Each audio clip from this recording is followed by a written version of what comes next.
Ya, ahí está grabando y voy a empezar a admitir a las personas.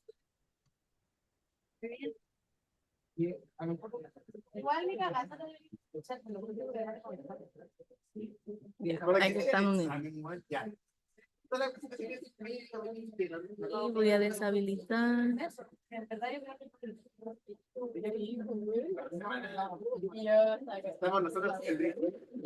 Y ahí está abierto, ya no hay más sala de espera, así que la gente se va a ir uniendo. Muy bien, ¿quieren que empiece directamente ya con la bienvenida? ¿Qué cosa? Disculpen, tengo una pregunta. Sí. Para el tiempo de los ponentes, ¿cómo podremos saber si nos falta poco tiempo? Entiendo que la moderadora les tiene. Eli, te silenciaste. Ahora sí. Entiendo que la moderadora tiene que ir diciéndoles, como que los va a interrumpir cuando les queden 5 minutos. Vale, muchas Ok, gracias. dale, yo voy tomando el tiempo y mientras bueno, los voy a interrumpir lamentablemente, pero bueno, ¿estamos bien? Bueno, listo, entonces empezamos. Muy bien. Bueno, vamos con lo que teníamos pensado acá. Muy buenas tardes a todos y a todas. Para contarles un poquito de qué viene esto, el Centro de Investigación e Incidencia para la Superación de la Situación de Calle en América Latina, CISCAL, en colaboración con la Universidad de la República Uruguay, les da la más cordial bienvenida a esta nueva versión de la Conferencia sobre Situación de Calle en América Latina 2025. A nombre de las instituciones organizadoras, queremos agradecer especialmente a quienes compartirán sus trabajos, investigaciones, sistematizaciones y experiencias durante esta semana, así como a todas las personas que nos acompañan, tanto en modalidad virtual como presencial, desde distintos países, ciudades, territorios y territorios de nuestra región. Esta conferencia busca fortalecer el diálogo, la investigación y la incidencia en torno a la situación de calle en América Latina, promoviendo el encuentro entre academia, organizaciones comunitarias, instituciones públicas, equipos profesionales y personas con experiencia vivida. Durante estos días escucharemos perspectivas diversas que nos permitirán pensar, tensionar y proyectar nuevos caminos para la dignidad y los derechos de quienes habitan y han habitado las calles de nuestras ciudades. Les recordamos que las grabaciones completas de las mesas y presentaciones estarán disponibles en el sitio web de Ciscal y en nuestro canal de YouTube durante las primeras semanas. En esta mesa, particularmente, abordaremos el tema niñez y juventud en situación de calle. Y vamos a contar con 4 presentaciones, ¿sí? Que ahí, bueno, ahora les vamos a contar un poco el orden. La dinámica va a ser la siguiente. Esto es como, sobre todo para quienes se sumaron para escuchar la conferencia.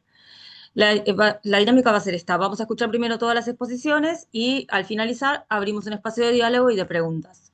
Y también pueden ir dejando sus comentarios y preguntas en el chat, indicando también a quién van dirigidas. Eso puede suceder mientras la presentación de cada uno o cada una se va dando. ¿Estamos bien?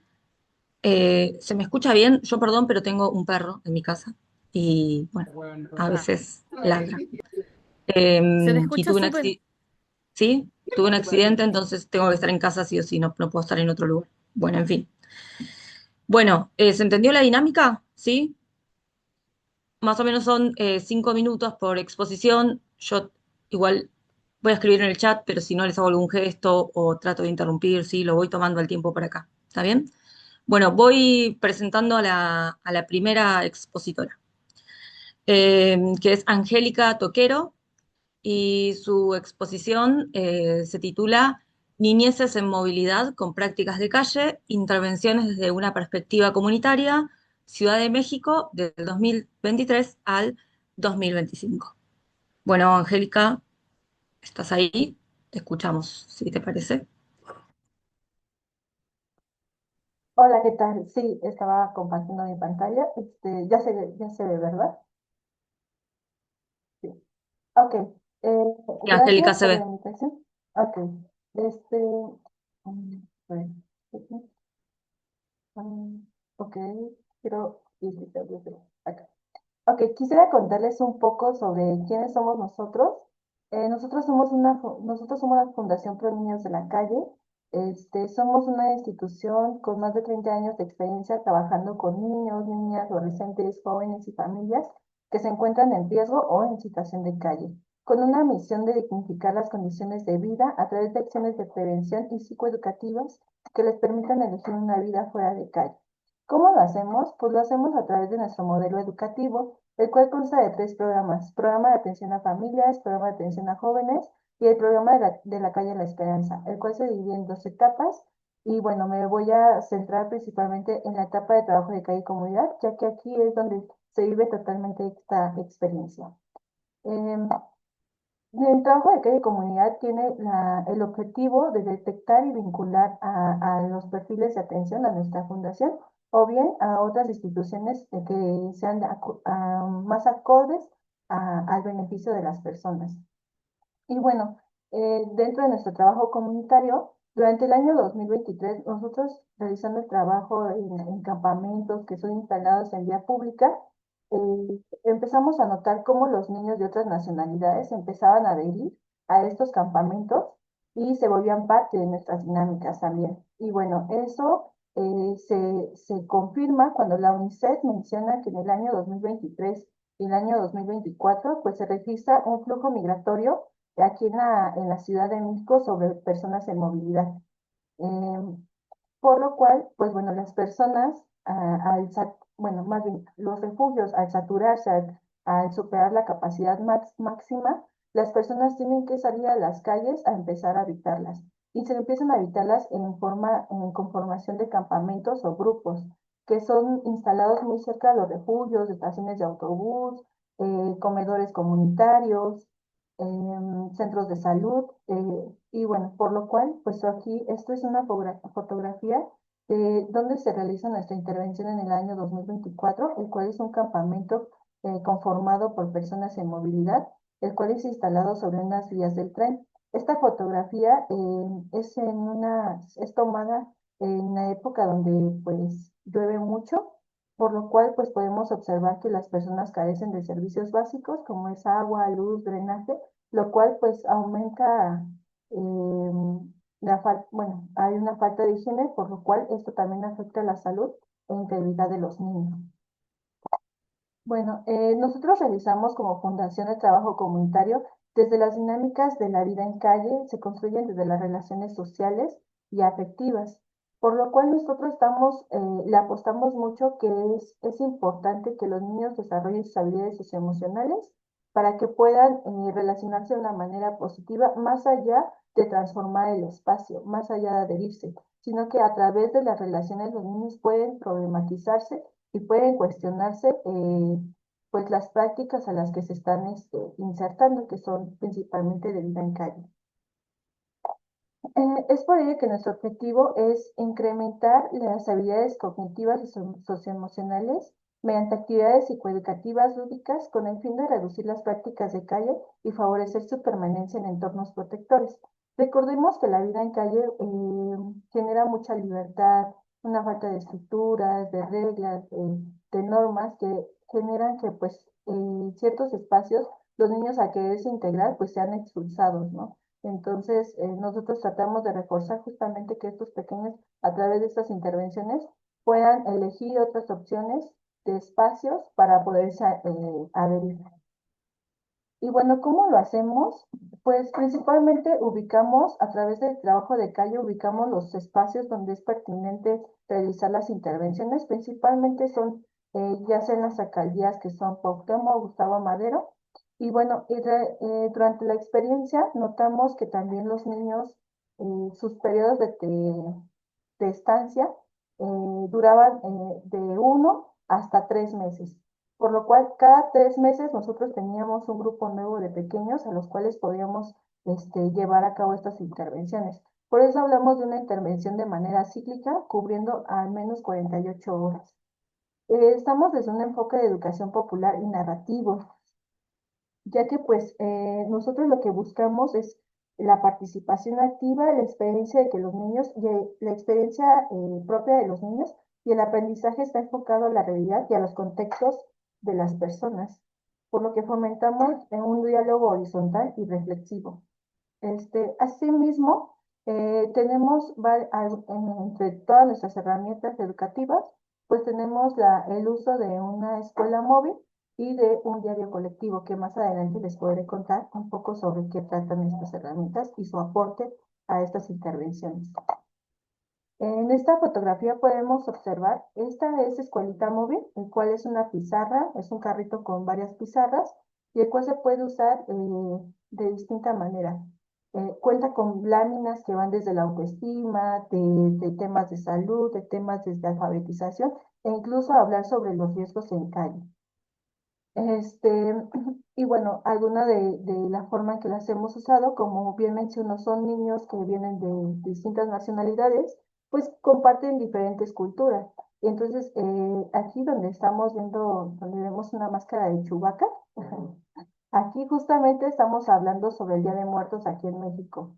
El Día de Muertos es muy significativo aquí en México porque los niños van y piden dulces en diferentes espacios de la calle. Entonces, la calle se vuelve de los niños, pero en noche, de noche. Entonces, genera que los niños incluso se atrevan, perdón, se atrevan a explorar otros lugares que a lo mejor de día nunca han explorado.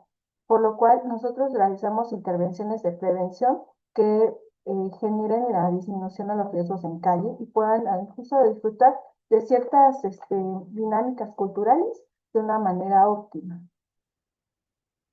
Y bueno, me gustaría enfatizar el uso de escuela móvil y justamente también cómo es el impacto de nuestras intervenciones con algunos niños.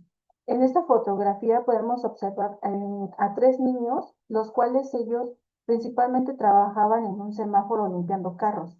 Entonces, cuando nosotros realizábamos nuestras intervenciones, los niños se desprendían de esa actividad que los arraiga a calle, que los va vinculándose a la vida en calle, para llegar a las actividades.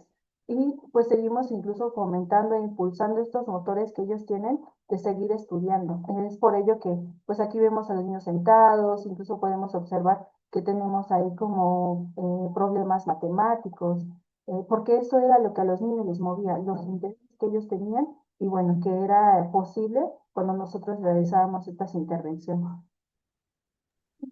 Por otra parte, tenemos como Perdón, herramienta Angélica, sí, ¿podrás más o menos en 2 minutos, voy a extenderte para vos, pero para todos también, porque si no es una pena cortar la ok. intervención a la mitad? ¿Dale? Sí, sí, Gracias. justo.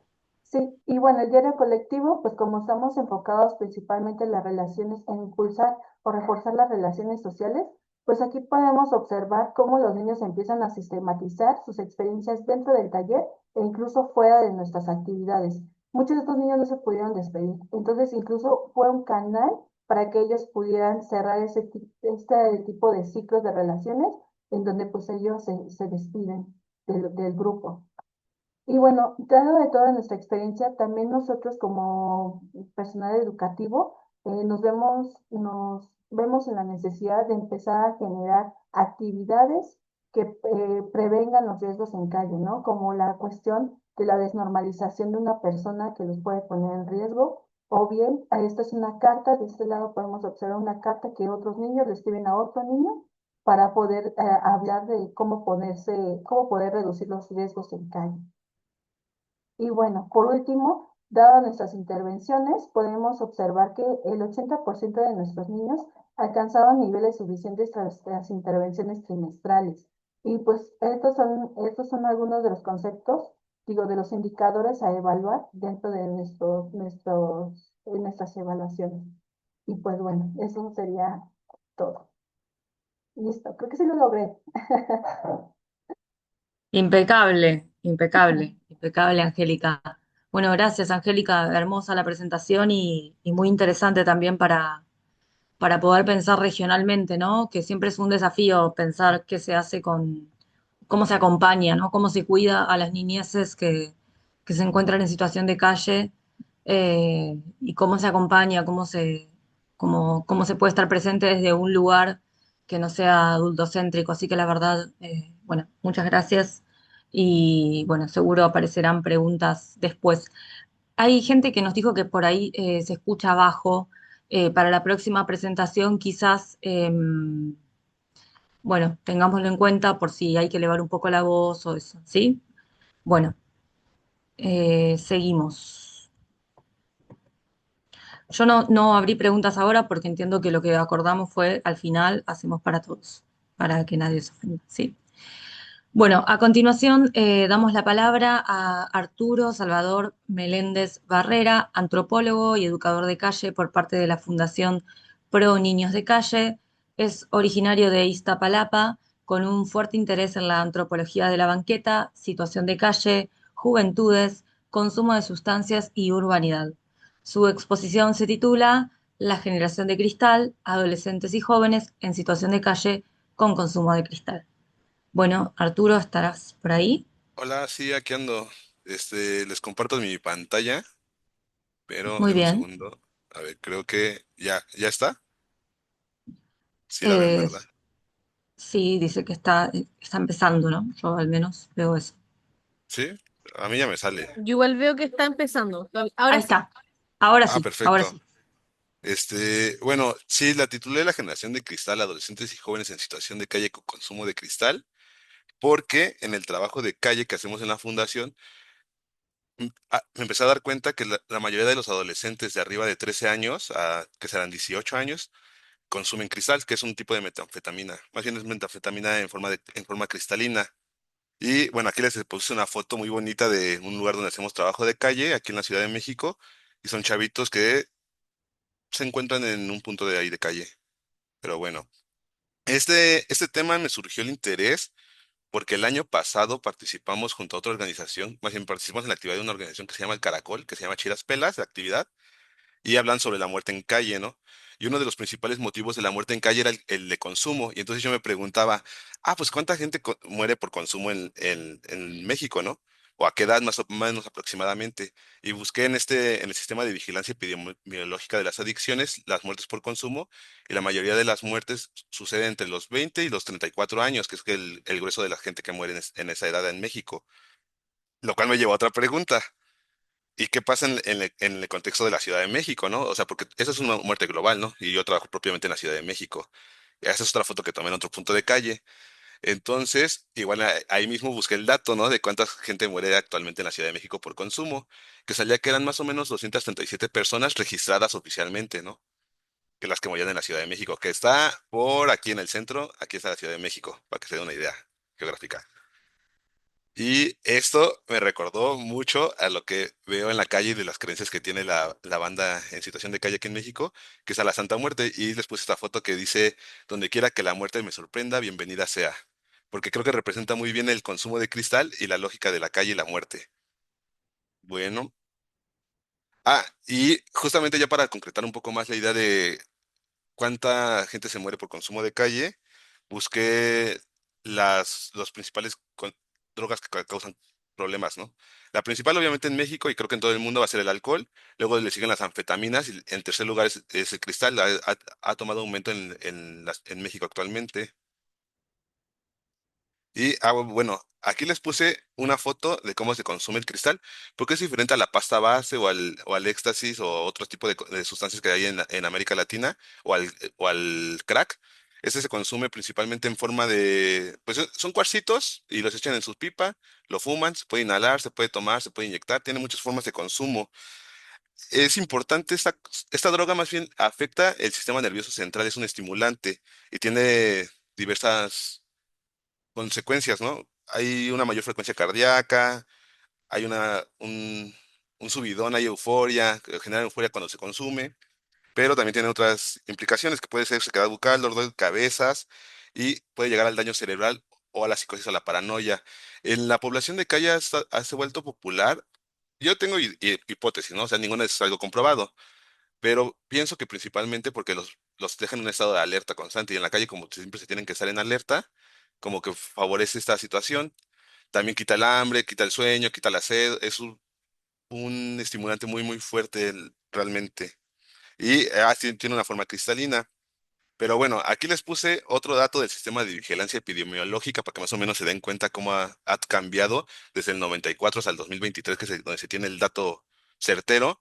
Y como podrán ver en la línea azul oscura, azul marina, va desde muy poquito y va subiendo, ¡fum!, hasta el 2023 que sube demasiado, ¿no? Ese es el cristal de cómo ha aumentado. Se supone que estamos en un momento de transición epidemiológica en México, en donde ha aumentado su consumo en más del 200% de lo que se consumía en el 2013 por lo menos.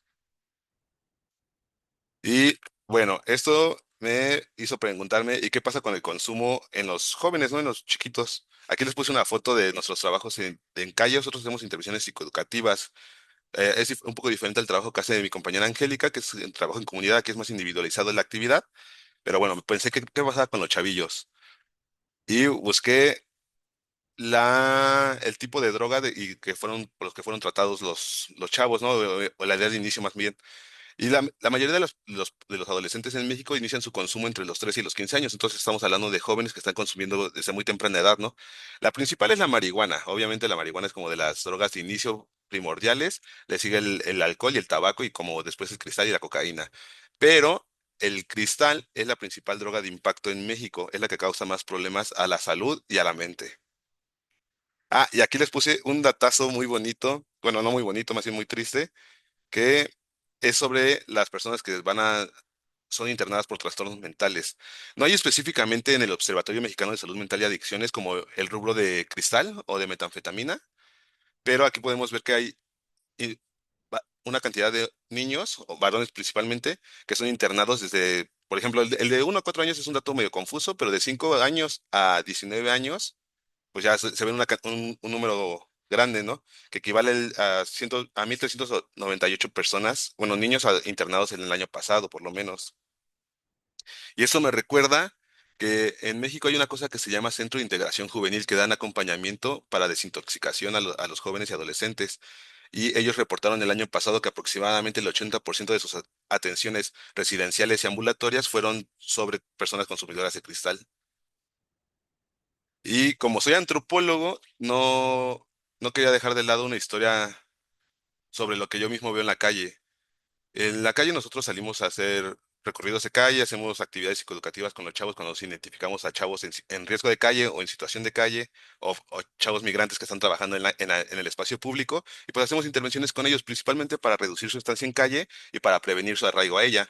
Porque en la fundación nos hemos dado cuenta que hay muchas violencias que orillan a los niños a estar en la calle, pero el consumo es lo que los ancla a ella y que ya es más complicado después que quieran dejar de estar en ese espacio público. Y pues aquí les voy a contar la historia de un chavito que por cuestiones éticas le quise poner José, pero su historia es verdadera. Este José es un chavo que tiene 13 años actualmente, lleva 5 años en situación de calle, se fue de su casa desde los 8 años por violencia doméstica y no sabe leer ni escribir, no sabe su edad, su fecha de nacimiento ni nada de eso, pero empezamos a hacer intervenciones psicoeducativas con él con el objetivo de acercarlo a la fundación y que conociera otros tipos de espacios diferentes al de la calle. A él lo conocí cuando recién había entrado a la fundación en el 2024, en septiembre de 2024, los trabajos de calle. Y ahí sale él jugando uno con nosotros. Pero para marzo del 2025, o sea, llegó el cristal, como lo ven en la imagen, es un metanfetamina en forma cristalina que lo consumen, lo pican y lo meten en sus pipas o lo inhalan. Y esto provocó un reto. Normalmente cuando hacemos intervenciones en calle, a los chavos que tienen consumo, por ejemplo, de activo de marihuana, les decimos que cuando vamos a hacer actividades, pues que no consuman, ¿no? Para que podamos cotorrear y jugar de manera más chida. Pero con el cristal, aunque le digas que no consuma, pues el efecto es demasiado duradero. Entonces ya no sirve como dejar el consumo de lado ni hagamos actividades en movimiento porque que genera un estado de psicosis y de paranoia constante a los chavitos. Y en el caso de José, provocó algo similar, que empezó a que dejara de socializar tanto, hubo mayor descuido de sí mismo, empezó a irse de los grupos, o sea, como que antes estaba con los grupos de calle y poco a poco se fue alejando de esos mismos grupos y empezó a desarrollar psicosis, empezaba a tener miedo de salir de su tiendita, empezaba a tener miedo de todos, nada más hablaba con pocas personas, así como con 3 personas que convivía, ya no quería salir a trabajar, ni a comer, ni a jugar, ni nada, nada, se la pasaba encerrado en su casita fumando cristal. Y esto duró muy poco tiempo, la verdad. Como cuánto habrá, empezó en marzo del 2025 y más o menos como para septiembre del 2025 terminó en el hospital. Así un día me marca la banda y me dicen, oye, Arturo, ¿no puedes ir a buscar a José? Se lo llevaron los del hospital, tenía unos dolores muy fuertes, ve a ver qué onda, no queremos que se lo lleve el DIF. El DIF es un programa del gobierno que se llama Desarrollo Integral de la Familia. Entonces dije, pues bueno, voy a ir a ver qué onda, ¿no? Y ya fui al hospital, lo encontré, estaba ahí, mintió en su nombre, obviamente, y en su edad, porque pues no se sabe su nombre bien ni su edad. Y pues para no hacer el cuento tan largo, resulta que tuvo un problema en las venas de un testículo justo desarrollado por el consumo de cristal. Como hay una dilatación de las venas cuando se consume, como que esa dilatación y la contracción constante hizo que tuviera un problema en el testículo. La verdad no tengo muy claro cómo funcionó eso y pues perdió ese testículo. Logramos contactar a su familia y en ese momento dejó la calle. Sin embargo, no pasó mucho tiempo para que regresara a la calle. Tardó como que será un mes en su casa de nuevo y volvió a salirse a la calle. Acá tal vez puede ser por la abstinencia del consumo de cristal, porque se tiene el dato de que el cristal puede durar semanas o meses su abstinencia, y la abstinencia en la inmediatez tiene que ver con el trastorno del sueño, náuseas, fiebre, hasta cuestiones emocionales que se sientan tristes o justo desarrollan cuadros esquizoides más fuertes o más severos. Arturo, dos Ajá, minutos quedarían. vale. Sí, no, igual ya iba a acabar. Y bueno.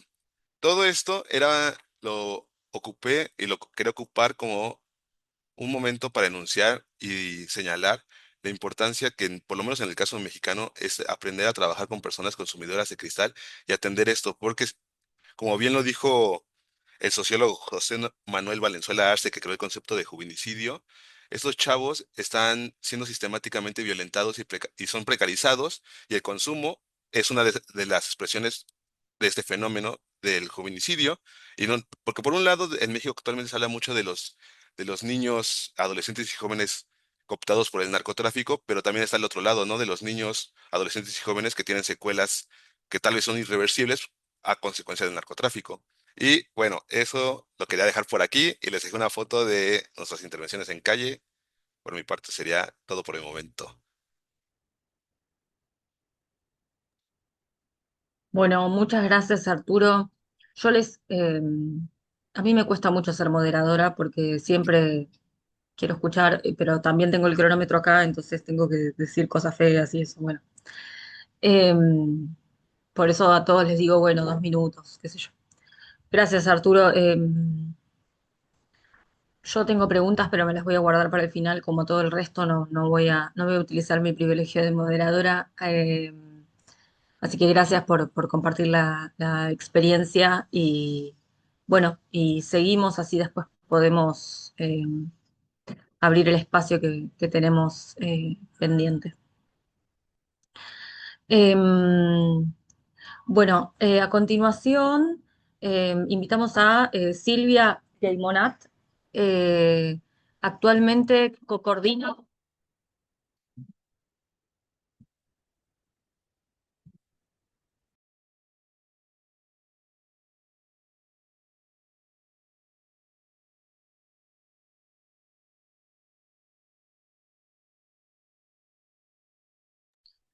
Perdón, pero mi perro es una cosa terrible. Acá estoy de vuelta. A continuación invitamos a Silvia Geymonat, actualmente coordina el proyecto Llegar a Casa, que acompaña 2 casas colectivas que tiene el colectivo NITEP en acuerdo con el Ministerio de Desarrollo Social. Ella es técnica en Centro Diurno Espacio Compa y acompaña a los equipos del Plan Invierno que, bueno, trabajan en el interior del país. Y su exposición se titula De lo singular a lo estructural. ¿Está por ahí Silvia? Sí, acá estoy. ¿Cómo Ahí andan? está Silvia. Perdón por el perro, te pido mil disculpas. No, no pasa nada, no pasa nada. Bueno, es poquito tiempo, así que voy a como rearmar lo que he pensado como decir. Bueno, eso, yo tengo mucha experiencia en situación de calle acá en Uruguay. Hace como 9 años que trabajo con esta población y he pasado por distintos dispositivos. El objetivo de mi trabajo final de grado es hacer un juego de lo singular a lo estructural, es decir, a un juego con la historia de vida de una persona que comienza su consumo de pasta base de cocaína a los 10 años. Y bueno, ¿y qué sucedía a nivel estructural en ese momento, ¿no? Cuando era niño, cuando fue adolescente y ahora que es joven. Y bueno, y ver cómo esos pasajes para poder, porque entiendo que se puede evidenciar, que un caso particular puede evidenciar una situación más amplia que lo singular. Eh, Lucas, que es esta persona que claramente no se llama Lucas por, bueno, cuidados metodológicos, consume pasta base de cocaína de los 10 años. Igual no es la única persona que me relata en esta trayectoria de vida que inicia su consumo de pasta base de cocaína en la infancia. Bueno, entonces mi objetivo general es eso, es como reconstruir lo socioinstitucional al momento de que Lucas comienza como su consumo y después ver cómo, qué tiene que ver eso con la identidad y las dificultades que tiene hoy en día para transitar su adultez. Al principio lo que hago es como, bueno, una historicidad de lo que son las sustancias psicoactivas. Ahí hay como un cuidado que tengo yo, que es que digo sustancias psicoactivas y no drogas, porque bueno, las drogas tienen, el concepto droga enmarca como un montón de cuestiones subjetivas, culturales, simbólicas, que las ponen en un lugar, ¿no? Que las drogas. Sustancia psicoactiva en realidad se entiende toda sustancia que altera el sistema nervioso central y no tiene el estigma que tiene la palabra droga. Nada, el consumo de sustancias psicoactivas está desde el principio de la existencia humana, en realidad, en distintos continentes, dependiendo de, bueno, de qué sustancias habían, el ser humano las consumió y, bueno, y permitió, de hecho, desarrollarnos como seres humanos en esto de la ampliación de la conciencia. Hay una teoría de Siegel que, bueno, que habla de la teoría del mono ebrio, que nada, que nuestro consumo de alcohol data de cuando los monos consumían fruta fermentada. Entonces, nada, tiene una gran historia las sustancias psicoactivas y nuestro vínculo con ellas, pero bueno, hay un momento predominante, cuando, sobre todo en la época moderna, en esto de la satanización de la sustancia psicoactiva y bueno, y ponerla como en un lugar, y ahí es cuando viene más como el concepto de droga como algo, bueno, malo y de criminalización también.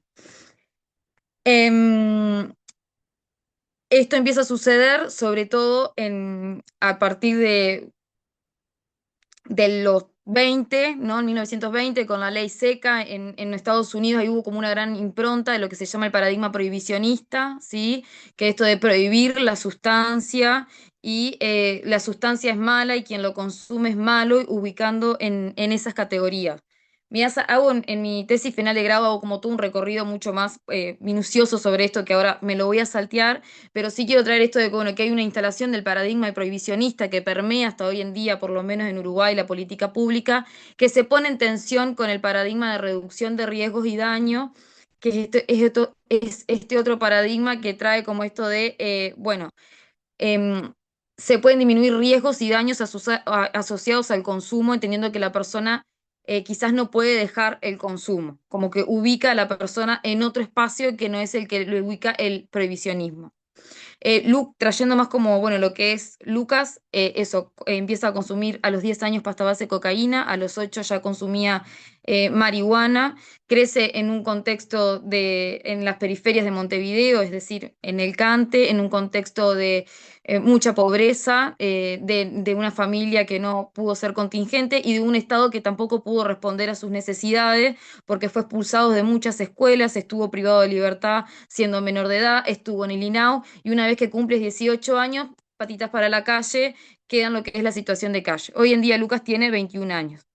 Acceder a la historia de vida de Lucas es muy complejo porque claramente hay una patología dual que tiene que ver con el consumo y la salud mental y un deterioro cognitivo que viene desde hace muchos años. Entonces, yo estuve un año y medio teniendo muchas instancias con Lucas y es muy complejo como poder darle un hilo a su historia de vida, pero sí se pueden como visualizar grandes paraguas que uno puede entender un poco de su realidad. Eso tiene que ver con que un Estado ausente, una familia ausente, un Estado ausente y las instituciones que se suponen son de cuidado y están para eh, hacer valer los derechos humanos de las infancias, en este caso, estuvieron ausentes.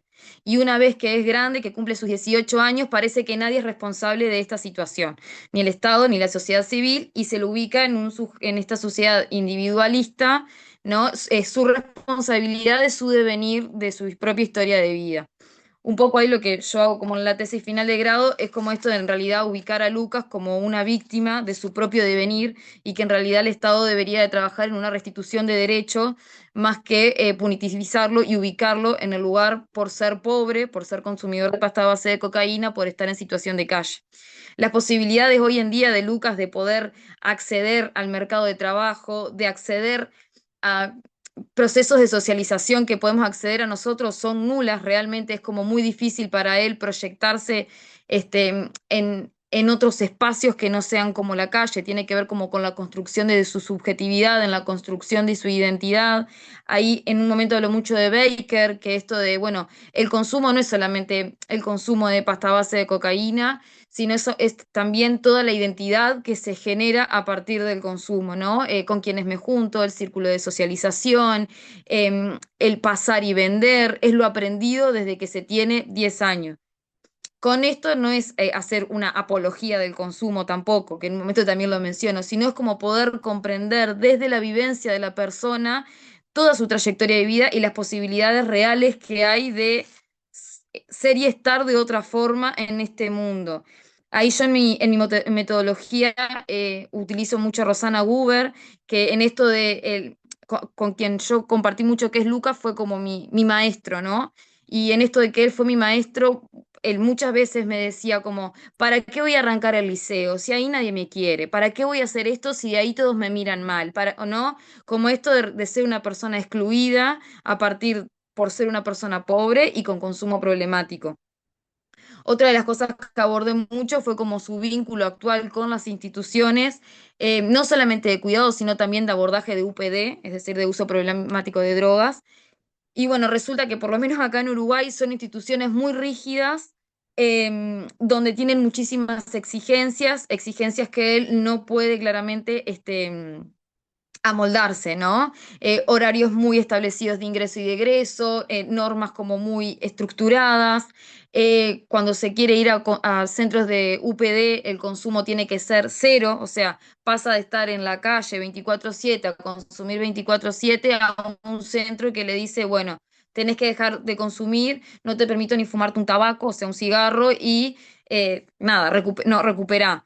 Y ahí lo que yo traigo es como esto de que faltan en realidad instituciones que puedan como contemplar realmente las realidades de las personas desde un enfoque de reducción de riesgos y daños, y que para mí algo clave de este enfoque es esto de poder entender de que quizás la persona aún queriendo dejar de consumir no puede hacerlo y el Estado tiene que poder hacerse responsable de eso. Hay experiencias en Europa, por ejemplo, con el opio, que el centro de salud brinda ¿no? el opio para las personas que no pueden dejar de consumir. Entonces, pero bueno, ahí hay que como hacer un desentramado de todo lo que son las drogas, de cómo entendemos esa situación y el consumo, porque cuando pensamos en los Silvia, inicios del perdón, consumo de sustancias, 2 minutos, quedan dos bárbaro. minutos.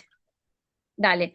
Nada, que cuando pensamos en el consumo de sustancias, todo tiene que en el enfoque prohibicionista tiene que ver mucho con fines éticos y estéticos, ¿está? Pero bueno, eso se puede ampliar, pero creo que me parece importante eso. Nada, a mí algo ahí que yo ponía en mis conclusiones que me parecen como re importante en esto de las personas como con la interseccionalidad de pobreza, situación de calle, consumo de sustancias problemáticos, sobre todo de pasta base de cocaína, es lo que trae Butler de la radical igualdad de lo protegible, en esto de que todas las vidas son duelables, ¿no? Y en ese sentido, creo que lo que sucede es que las personas como Lucas quedan al margen del mercado y del sistema y dejan de ser vidas importantes porque no se pueden adherir a este sistema y dejan de ser funcionales, más sí son funcionales al narcotráfico y a todo lo que allí sucede. Y dejar como también una de mis conclusiones que Lucas como víctima de un sistema y el Estado como un Estado que debe restituir derechos y que para eso se deben pensar políticas públicas y sociales donde estas personas sean partícipe del pienso y el diseño de estas políticas, porque muchas veces somos los técnicos nosotros pensando políticas para y no nos sentamos con las personas a decir, che, Luca, como por dónde hay que ir en esta intervención, por dónde debe ir esta institución, a dónde vos podés como adaptarte, qué no podés adaptarte. Me encantó lo que trajo Angélica de la escuela móvil, ¿no? De nosotros salir al encuentro y de nosotros crear desde ahí, porque si las instituciones siguen en ese estado de rigidez y de acá para adentro y no hay de una acá para afuera, son situaciones que van a seguir sucediendo y no vamos a poder contemplar realmente la realidad de la persona, como por ahí. Bueno, gracias Silvia. Justito ahí casi en minutos de alargue del partido, pero está bien, estamos ok. Bueno, gracias Silvia por la intervención. Está bueno porque eh, es interesante que vayan dialogando también entre las distintas experiencias mientras van exponiendo, porque eso puede ir enriqueciendo después cuando llegue el momento de las preguntas o de los aportes, ¿sí? Bueno, pasamos ahora a la última presentación. Vamos a invitar a Vanessa de Lima Márquez Santiago Souza, doctora y máster en Derecho por la Universidad Federal de Ceará, funcionaria pública y profesora de Derecho. Integra el GEDAI y el NUDIJUS UFC, donde coordina el grupo de estudios sobre vulnerabilidades de la infancia y la adolescencia. Su exposición se titula, yo lo voy a decir en español, si quiere Vanessa lo puede decir en portugués. Yo sé algo de portugués, pero no quiero estar haciendo el famoso portuñol de acá, así que lo voy a decir en español. Es colonialidad y negación de derechos, la invisibilidad de los niños y adolescentes que viven en las calles de Brasil. Bueno, Vanessa, si estás por ahí, te escuchamos.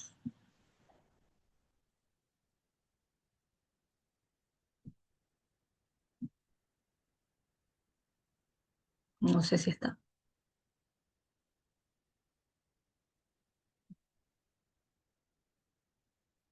Eli, ¿vos sabés si Van está? Porque yo la vi Eh, antes, conectada. sí, ya, porque al principio de la reunión no estaba. O yo veo una Vanessa acá, pero no sé si será ella. Voy a revisar.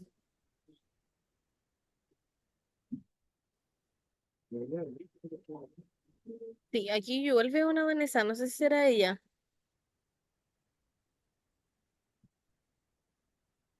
Que además estuvo toda la reunión, o sea, toda la reunión. Después se entró junto con todos, pero bueno, no sé si es ella.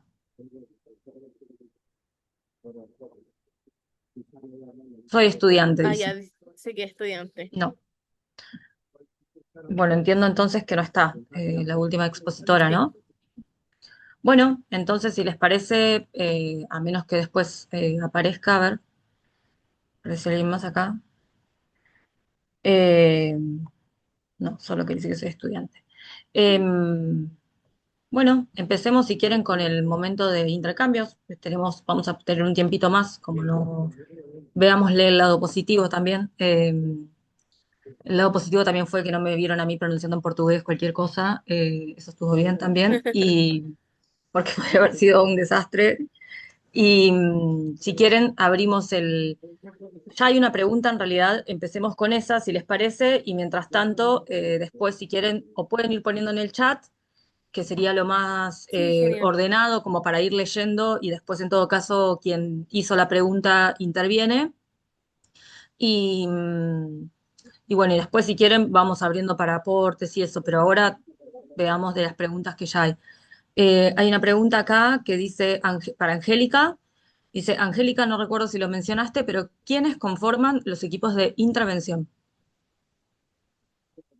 Principalmente no lo mencioné por cuestiones de tiempo, pero principalmente lo conforman personal educativo con apoyo de voluntariado e incluso prestadores de servicio social.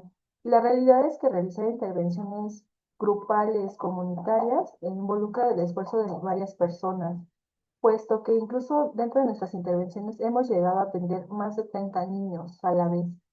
por lo que eso pues sí requiere de un grupo al menos de 5 personas para poderles dar una atención adecuada.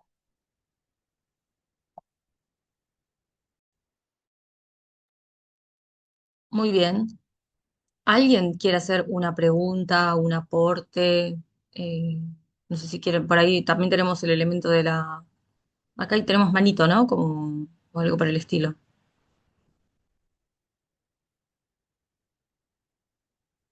Yo sí no tengo preguntas, pero bueno, no quería utilizar mi privilegio de moderadora igual, pero si no, por eso digo, abro para que otros hagan. Entiendo que hay mucha gente conectada que seguramente esta sala les interesó justamente por el desafío que implica trabajar con niñez y con juventudes en situación de calle y además atravesadas, ¿no? por las distintas problemáticas que fueron mencionando los y las expositores, expositoras. Acá estamos. Dice Silvia, a la hora de trabajar con personas en situación de calle, ¿qué recomendarías, aconsejarías, qué estrategias utilizaste? Para Silvia.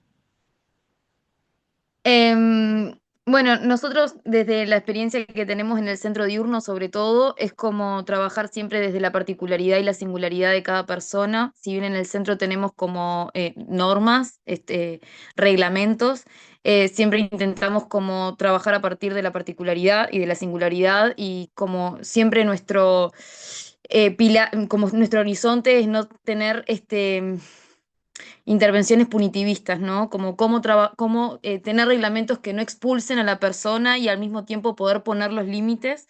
En expulsar a las personas acá se usa mucho como, no sé, insultaste a alguien, te sanciono por un día, le pegaste a alguien, te desvinculo por 6 meses. Entonces, ¿cómo podemos salir de esas lógicas y poder construir a partir de la reparación y que el límite venga por otros lados que no sea el te vas de acá y seguir como en esa lógica de expulsar, ¿no? Y si no, más bien apuntar a la reparación, al diálogo.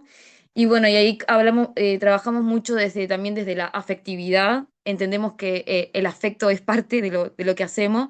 Y nada, nos encariñamos con las personas, queremos a las personas, nos afectamos mutuamente y eso también ha generado como un cambio significativo en el trabajo cuando también rompemos como eso del técnico que está acá y la persona que viene que está en otro lugar, ¿no? Sino, bueno, poder también brindar esos espacios más horizontales de afectividad y que no reproduzcan enfoques punitivistas y de expulsión, como por ahí. Que, por ejemplo, en esto de Lucas es una persona que se imagina, viene siempre gritando, váyanse a la concha de su madre, yo no sé qué, ¿no? Como así, y después es como, che, Luqui, capaz que, no sé, tuviste una mala noche, querés hablar, che, un abrazo, coso, desayuná, y Lucas es otra persona, ¿no? Como poder como romper esas barreras y decir, ah, no, me insultaste, te vas, ¿no? Sino, bueno, che, como ese juego todo el tiempo con estas personas que viven y han vivido mucho tiempo la violencia poder como darle otra mirada, otra cara y acompañar estos para que se puedan como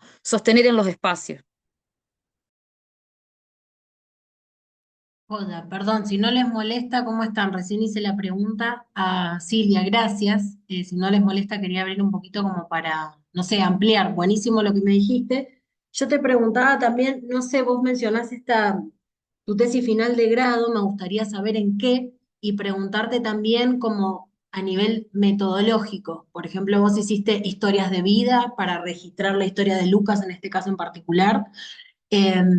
Y a la hora de registrar, por ejemplo, hay historias acá en Argentina de que se hacen como entrevistas itinerantes, en donde vos tenés como personas que es más una conversación y no tenés una entrevista semiestructurada con ciertas preguntas que le querés hacer, sino es como más una cuestión de una conversación y uno la puede ir registrando, no sé si tanto en notas de campo, sino más bien con el teléfono o grabador o lo que sea.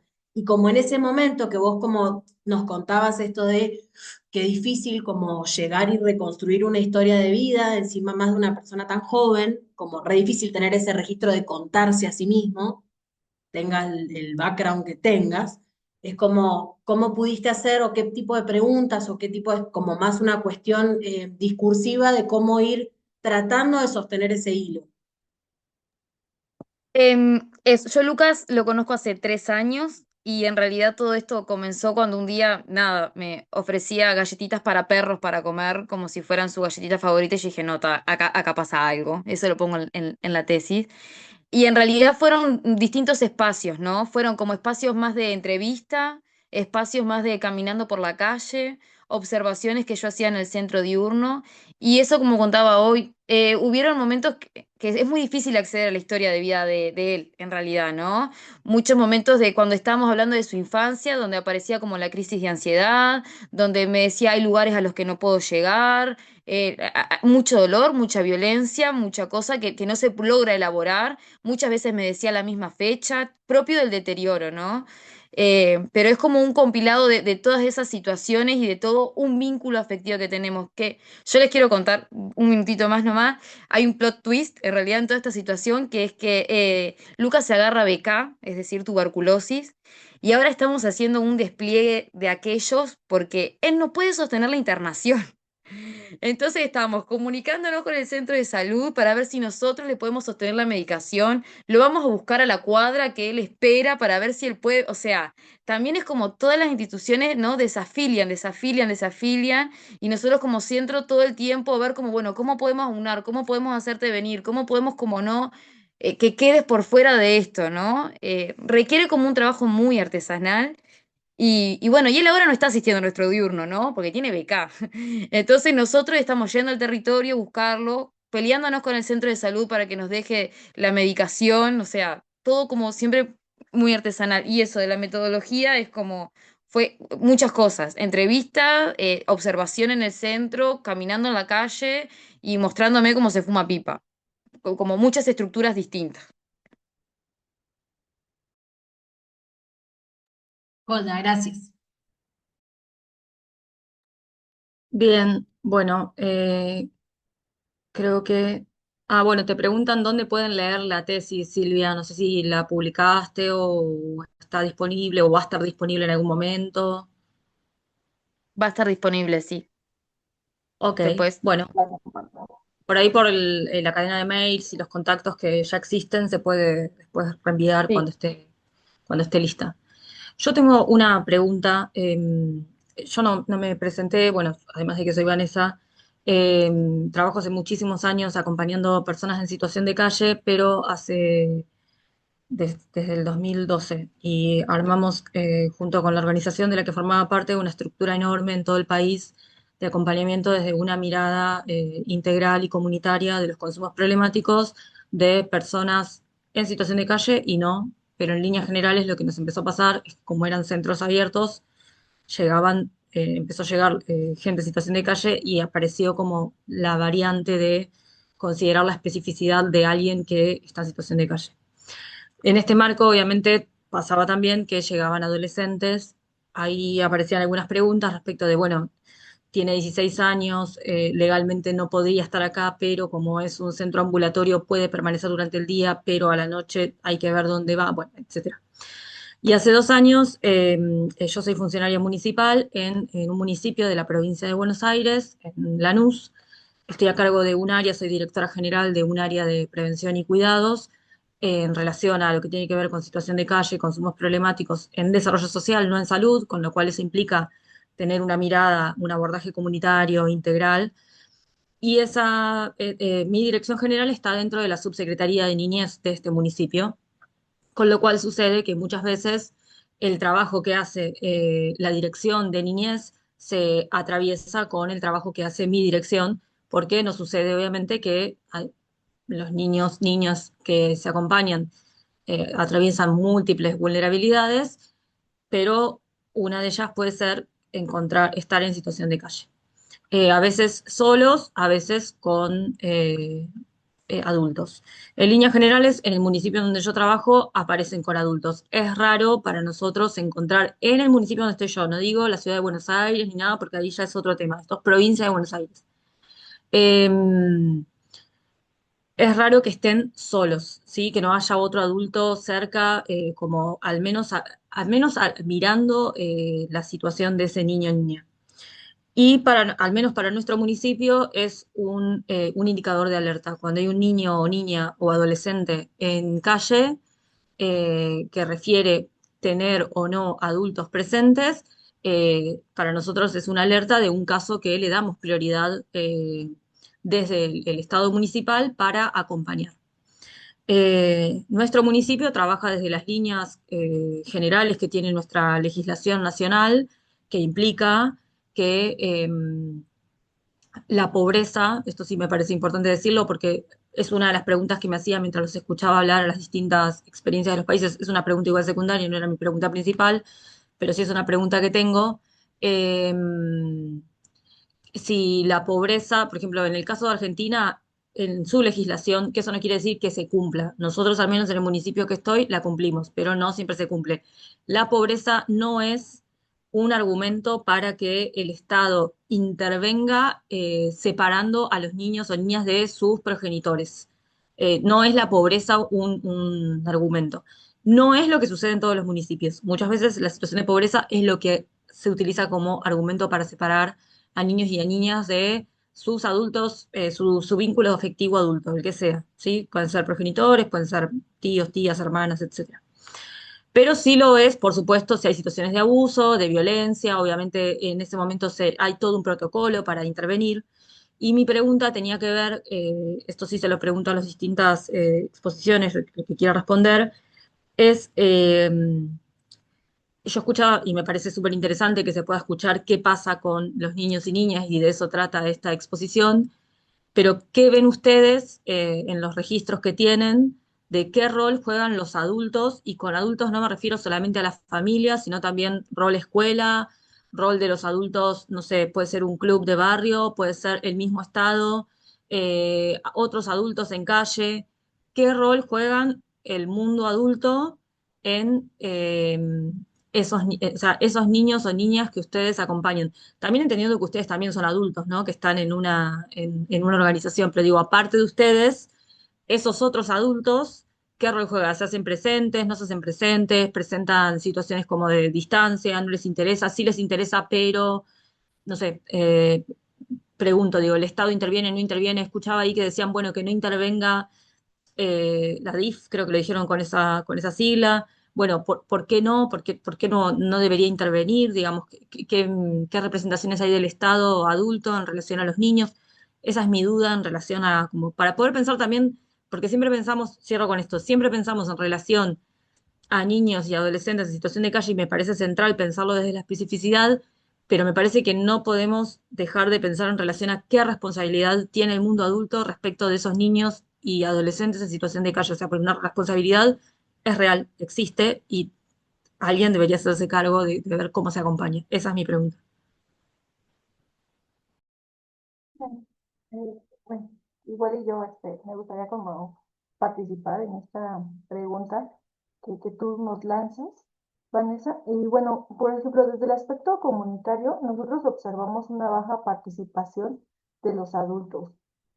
También nosotros vemos que hay muy pocos factores protectores hacia el cuidado de los pequeños, ¿no? Que ya van incluso desde la anulación en temas de salud, desde la anulación de temas de seguridad, incluso desde la normalización del trabajo, ¿no? Que se ejerce en la vida en calle. Justamente por eso, bueno, desde la postura comunitaria es importante reforzar e ir al espacio, como mencionaba Silvia, las instituciones, ir al espacio, trabajar dentro de sus espacios para que también se empiecen a generar estos espacios protectores, estos espacios que son abiertos al diálogo, a la reflexión, a darle protagonismo principal a los niños, porque justamente algo que se desfigura totalmente como sociedad es la agencia que tienen los niños de la construcción o de las intervenciones que ellos pueden hacer dentro de sus entornos, ¿no? Entonces, justamente el saber qué es lo que los niños los mueve, saber qué es lo que identifican ellos, saber qué es lo que ellos proponen para solucionar desde sus herramientas, desde sus habilidades, genera un impacto. Así como el simple hecho de ir y colocar una rayuela en el piso, eso va a generar algo. Ya da un plus distinto incluso a la situación que cotidianamente se vive en los espacios. Entonces, eso también les mueve a los adultos, ¿no? Porque empiezan a observar que los niños se empiezan a interesar, se empieza a desprender de los espacios donde principalmente trabaja, ya sea vendiendo dulces, ya sea limpiando semáforos, ya sea pidiendo dinero. Entonces, al ver eso los adultos, pues hemos observado que causa la curiosidad, ¿no? De asomarse. Hemos también tratado de hacer el ejercicio de que sean los mismos adultos este, quienes se cuestionen qué hacemos nosotros con sus niños ahí, ¿no? Entonces, también tratamos como de jalarlos, ¿no? De decirles, de desnormalizar incluso también la presencia de instituciones, ¿no? Porque muchas veces hay muchas instituciones llegando, llega una tras otra, y entonces eso también genera un doble mensaje, ¿no? Puede ser que la institución esté trabajando modelos de prevención de riesgos de calle, y justamente a la vez no se está fomentando que el niño se cuestione que es sensible dar datos personales, que no se debe dejar tomar fotografías, que no debe de estar expuesto, ¿no? No debe de tener esa confianza tan fácil de llegar y abrazar a las personas, ¿no? De los cuidados corporales, los límites. Entonces, justamente nosotros, pues, al trabajar, reforzar eso, así sea con un adulto que se vaya acercando, eso genera un impacto, porque ese adulto va a conocer a otro y ese otro conoce a otro, y entonces así se va generando la confianza, ¿no? Se va generando como este diálogo entre ellos, que a lo mejor no llegan, pero entre ellos ya se están comunicando. Entonces es bien importante que durante las intervenciones comunitarias, pues eres observado, y eres observado por todos, y justamente eso también pues se puede aprovechar, ¿no? Para que generemos como esta duda, esta inquietud también incluso en los adultos.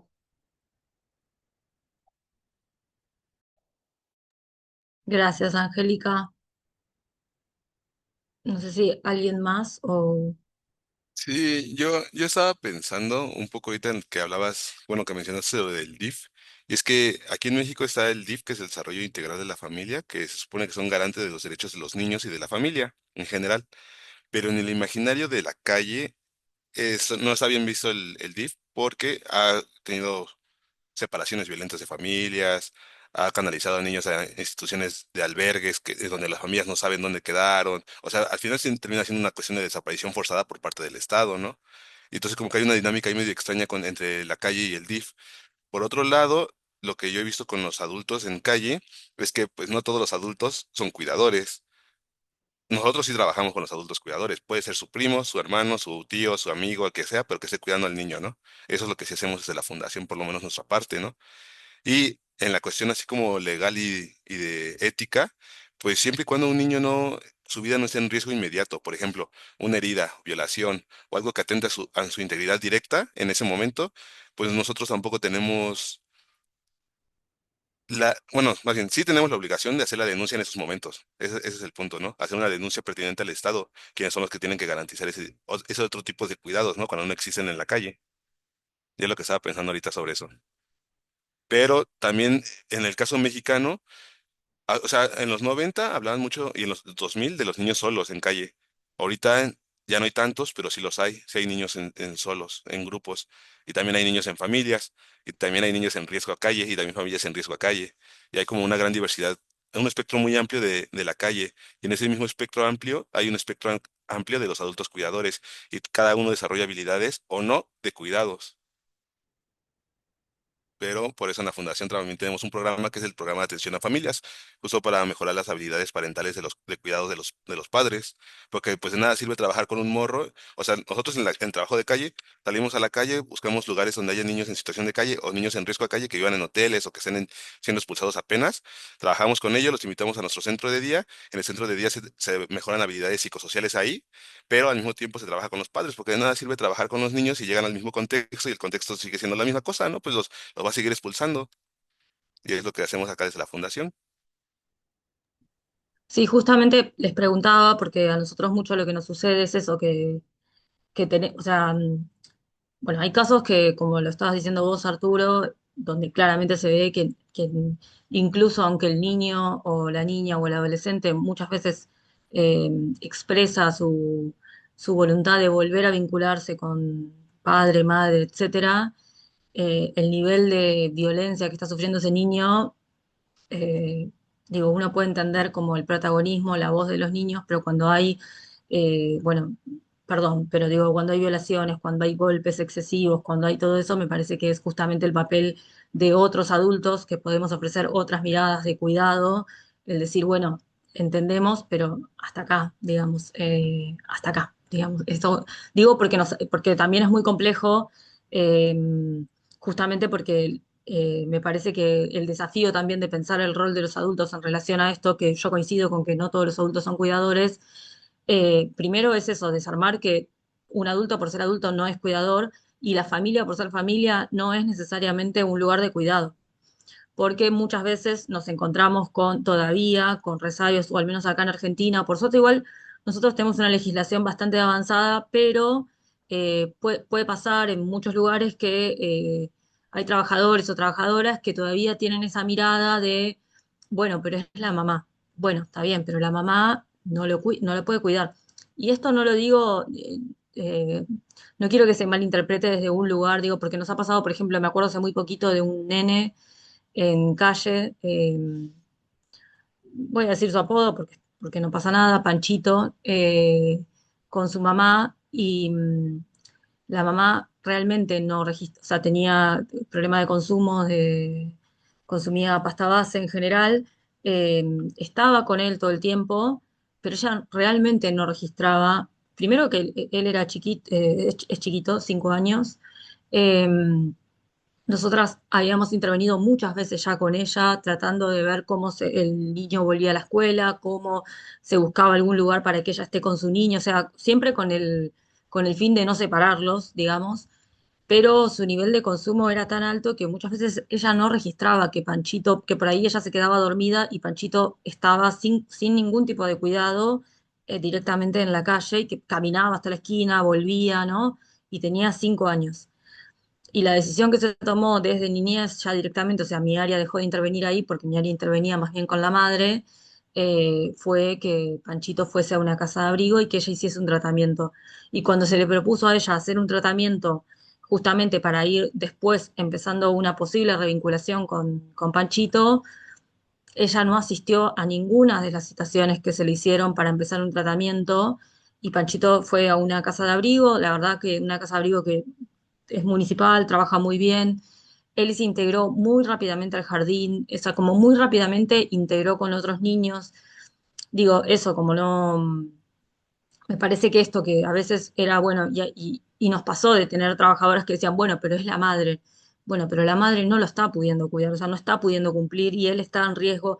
Y ella también, porque ella también estaba en riesgo, o sea, ese también era otro tema. Ella también había sufrido abusos desde muy chica, entonces su propia historia de vida también era muy difícil y había que acompañar a esa mujer desde otro lugar también. Eh, Justamente por eso, porque me parece que es un gran desafío pensar no solo como el acompañamiento de cómo contengo al chico, que fue como mucho de lo que sucedía en las intervenciones, no, bueno, hacemos estos talleres, hacemos esto, que eso me pareció muy interesante, sino también qué pasa con los adultos que todavía incluso se presentan y dicen, bueno, pero es mi hijo, bueno, pero yo con mi hijo hago lo que quiero, que hay mucho de eso, ¿no? También, es mi hijo y yo con mi hijo decido, bueno, no. Sí, bueno, sí o no, y las dos cosas, digamos, y veamos qué significa decidir en el mundo adulto para el cuidado de un niño o adolescente. Eso, desde ese lugar iba mi pregunta. Sí, Bueno, pues hay, acá sí, ha sido todo un reto eso, pero creo que al final se trata de hacer ese ejercicio de sensibilización tanto con el niño como con la familia, en dado caso de que la familia no pueda mantenerse unida o la misma familia sea la que vulnere al niño, que ambas partes, el niño y y los padres o los adultos cuidadores, decidan de la mejor manera que pues hay otros cuidados de espacio, ¿no? Que pueden ser útiles para los chavos total. y así no hacer una experiencia traumática como la que hace el DIP, que nada más llega, sustrae y pues ya nadie se Eso quedó es conforme terrible. con eso. Ajá. Sí, eso es, sí. Terrible. Bueno, tenemos una pregunta acá de Juan Cepeda que dice, buenas tardes. ¿Cuál es la figura jurídica para los niños y niñas que están en situación de calle en sus países? ¿Aún existen realmente niños y niñas en calle con consumos problemáticos en la sociedad latinoamericana? ¿Cómo abordar esta situación? ¿Son nombradas como personas en situación de calle? O sea, los niños en situación de calle son nombrados así o bajo alguna categoría especial jurídica. Entiendo que la persona que escribe es de Argentina, así que está preguntando para, bueno, quienes se pusieron. Bueno, en el caso mexicano sí existe la categoría de niño en situación de calle, puede ser un niño Ay, acompañado. perdón, es de Colombia, no, Ay, perdón, ah, malísimo lo mío, malísimo. Bueno, bueno, igual no importa, porque sí. de todos modos está bien que expliquen ustedes. Perdón, Juan, perdón. Ok, le doy. Bueno, en el caso mexicano sí está la categoría de niño en situación de calle y hay como dos subcategorías, que es el niño acompañado de algún familiar o el niño solo. Aunque en el censo que hicieron el año pasado o hace 2 años, no recuerdo bien la fecha, salió que era como una cantidad de 16 niños en calle, 20 por ahí, bien poquitos, ¿no? Pero en el trabajo de calle que habíamos hecho nosotros, pues sí hay muchísimo más y hay muchos niños con consumo, más adolescentes, bueno, principalmente en México, como que empiezan su consumo entre los 10 años. Bueno, lo que yo he visto, ¿no? Con los niños en situación de calle a los 10 años empiezan su consumo. Con activo, marihuana, cristal, es lo que consumen. Activo es el solvente con el que monean, ujú, el limpiador de PVC. Bueno, sigo. Acá en Uruguay sí hay infancia en situación de calle. Lo cierto es que, bueno, en los 90 con el consenso de Washington, los 2000 la crisis, acá hubo una crisis muy fuerte en el 2000, 2002, hubo mucha pobreza y en el 2005 asume por primera vez un gobierno de izquierda, el Frente Amplio, y ahí en el 2005 había muchísima, muchísima pobreza y había muchas infancias y adolescencias en situación de extrema vulnerabilidad y pobreza y en consecuencia situación de calle. Bueno, de ahí con los gobiernos de izquierdas que sucedieron, esa realidad cambió muchísimo, o sea, sustancialmente cambió. Aún así, hoy en día siguen habiendo infancias de situación de calle. No es normal ver niños en situación de calle, se concentra más bien en la capital del país, que es Montevideo, y en realidad sucede más como en la periferia, en los barrios que acá se les denominan los cantes, pero no es normal ir por el centro de la ciudad y ver niños en situación de calle. De hecho, cuando eso sucede es algo como que alarma mucho a a la sociedad y enseguida se llama a la policía, al INAU, que es como quien vela por los derechos de la infancia acá en Uruguay. Y eso tiene como un desdoblamiento, ¿no? Por un lado, qué bueno, no hay niños en situación de calle, pero por otro lado también visibiliza una realidad que sigue sucediendo.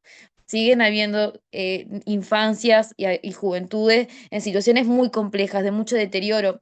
Y hoy con la pregunta que vos traías, Van, esto de las adulteces y demás, me hace como también reflexionar en cuáles son los previos para llegar a eso, ¿no? Acá en Uruguay la política ha tendido mucho a la focalización, ¿no? Entonces, como niños, pobreza, ¿no? Y en realidad no, como esto de invertir en educación, invertir en trabajo para los padres, pienso como en esto de que yo en un momento hago el recorrido histórico de la pasta base de cocaína, se inserta en América Latina en el 70, con fuerza acá en Uruguay se instala en el 2000, época de crisis, eso no es casual, fabricar pasta base de cocaína es muy sencilla. Convertirse en una mini boca de pasta base de cocaína para vender, para tener plata para la familia, es muy sencillo. Entonces, ante el inacceso al mercado de trabajo formal, por ser pobre, por vivir en la periferia, etcétera, etcétera, ¿qué hago? Cocino pasta base o soy un pasador de pasta base para ¿no? Como dónde se ponen los focos también y las dificultades que hay para trabajar los previos a esta situación, ¿no? En esto que siempre hablamos los cientistas sociales, trabajar la prevención. Está bien trabajar en lo que sucede, sí, pero lo importante de poder invertir también en esos previos, ¿no? Acá en Uruguay, por lo pronto, en nada, en los sectores de más pobreza, que invertir en trabajo, en un mundo tan moderno y con tanta tecnología y personas como que no llegan a la universidad, y de hecho ni a terminar como el secundario. Entonces es como también esas responsabilidades estatales que están, que es como que se deja caer todo y atender eso y no un gran trabajo en lo que es el previo, en la prevención para que esto no suceda.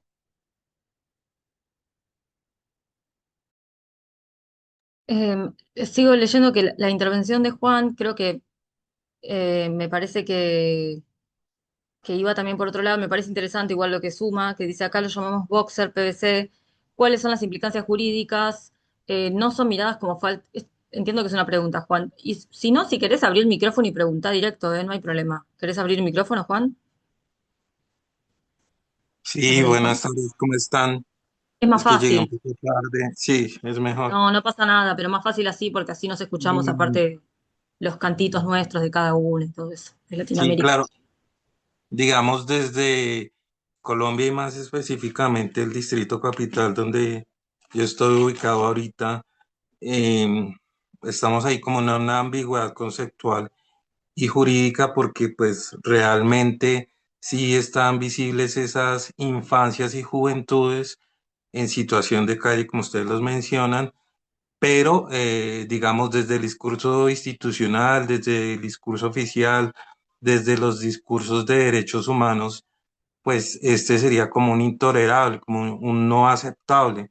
Entonces, pues como mencionó el compañero de México, ellos sí lo, como que existe esa categoría, pero digamos en Colombia hay como una, digamos, una ambigüedad y como unas implicaciones jurídicas, porque, digamos, acá en el estamento, digamos, en lo jurídico, en el derecho como tal, eh, acá hay también como una institución de familias como ustedes mencionan, algo me mencionó el DIF algo, entonces esos niños, niñas, eh, si no cuentan como una familia grande, entran como en un plan de restablecimientos de derecho, pero entrarían como en una categoría jurídica especial, ¿sí? Entonces, pues mi idea era como aprovechando pues esta conversación tan interesante como cómo se veía eso, digamos, desde los países que estaban acá. Ese era como el tema, también porque pues estamos como en la formulación de una nueva política pública para Bogotá.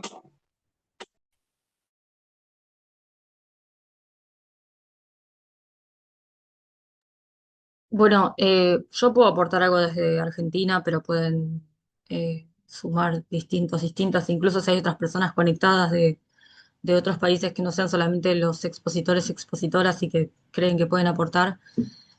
Bueno, ustedes saben quién nos gobierna en este momento, no puedo decir mucho al respecto de eso, pero tenemos legislaciones previas a eso muy interesantes que han surgido en gobiernos populares. Nuestra legislación nacional de niñez y adolescencia es muy interesante porque pone a los niños y adolescentes como protagonistas.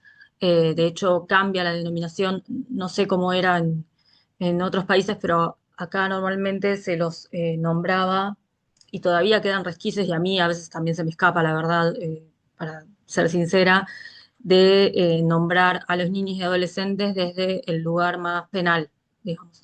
Entonces se hablaba de menores y mayores. Menores se llama a las personas de 18 años como ¿es menor o es mayor? Y entonces menor de 18 años, mayor de 18 años. Eh, y entonces empieza también a pensarse en función de niños, niñas, adolescentes, pensar las subjetividades particulares y la legislación, que eso es algo que es interesante quizás para compartir, después lo podemos compartir igual seguramente ahí con Isa y con distintos compañeros, compañeras que fueron organizando, podemos compartirlo. Eh, Esto que mencionaba antes, que no es menor, que nosotros teníamos un estado que era más bien un estado, o sea, o mejor dicho, la línea legislativa estatal era una línea de punitivismo hacia niños y adolescentes que no estuviesen bajo el cuidado de sus familias por las razones que fueran. Entonces existían todavía las famosas figuras de orfanatos, bueno, todo lo que conocemos como esos hogares más viejos. Ahora eso ya no existe. Existen otro tipo de dispositivos y tienen distintas características dependiendo la situación del niño o adolescente, dependiendo su edad, dependiendo si estuvo en conflicto o no con la ley penal, porque bueno, también no surgió ahora como tema, pero bueno, sucede que hay eh, adolescentes que han cometido delitos y que al menos en Argentina en los 16 y los 17 años son punibles, a partir de los 16 años son punibles, entonces hay un modo de cumplir pena, ese modo no siempre es el encierro, al menos no en Argentina.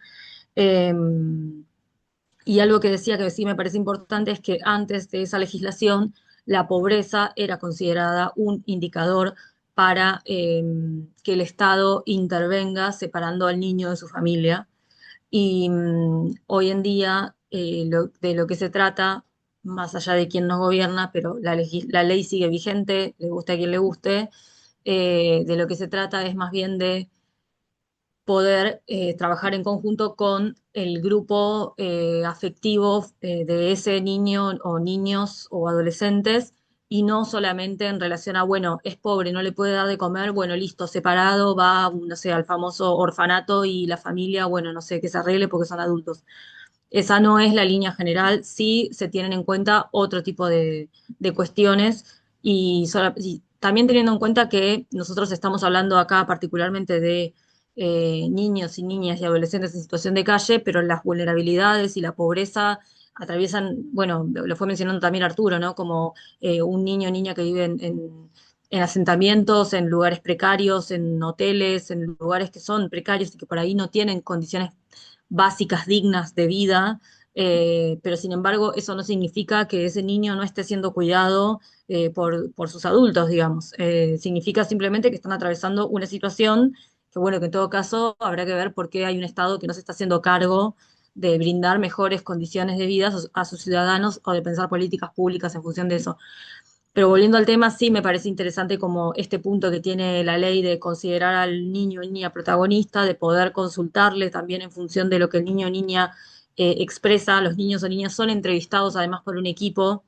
Eh, También eso, bueno, es algo que la ley dice, no se los puede llevar a comisarías, eso no sucede en los hechos todavía, se los sigue llevando a comisarías, pero no se los puede poner en calabozos, por ejemplo. Entonces tienen que esperar sí o sí, no pueden ser entrevistados por un policía, tienen que ser entrevistados sí o sí por un equipo específico de niñez.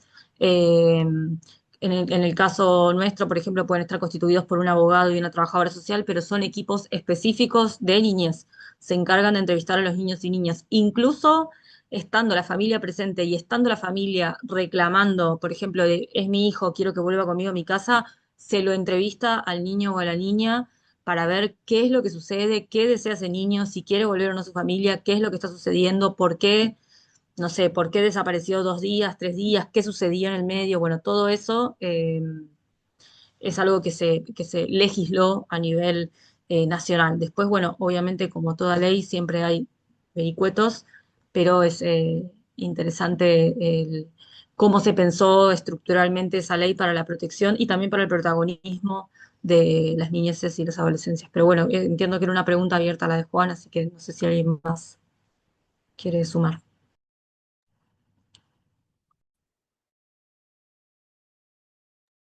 Acá en Uruguay está lo que es el INAU, que es el Instituto del Niño y Adolescente del Uruguay. Y en realidad cuando hay situación de calle, que es como la expresión más atroz, ¿no? De muchos contextos de vulnerabilidad, es el INAU, que es un servicio del Estado quien se hace responsable de la infancia y o adolescencia. En realidad hay como una ley a partir del 2005, ya no me acuerdo cuál, que nada, que está prohibido que haya niños en situación de calle. Como también está prohibido que pernoten personas, así sean adultas, en la calle. Nada, hay como una gran despliegue estatal para que eso no sucede, que es eficiente, aún así no suficiente, porque bueno, siguen pernotando personas en situación de calle adultas y también infancias y adolescencias.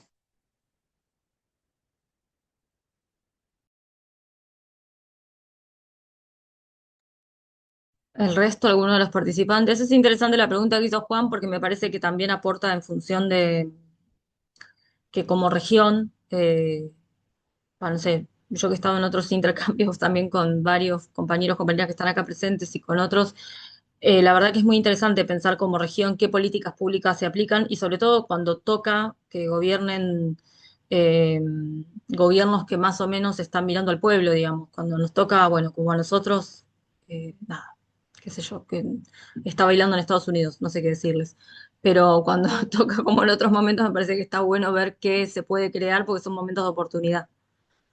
Y, por ejemplo, aquí en México, anteriormente se hablaba, bueno, por ahí por los principios de los 90, las instituciones podían derivar a un niño ¿no?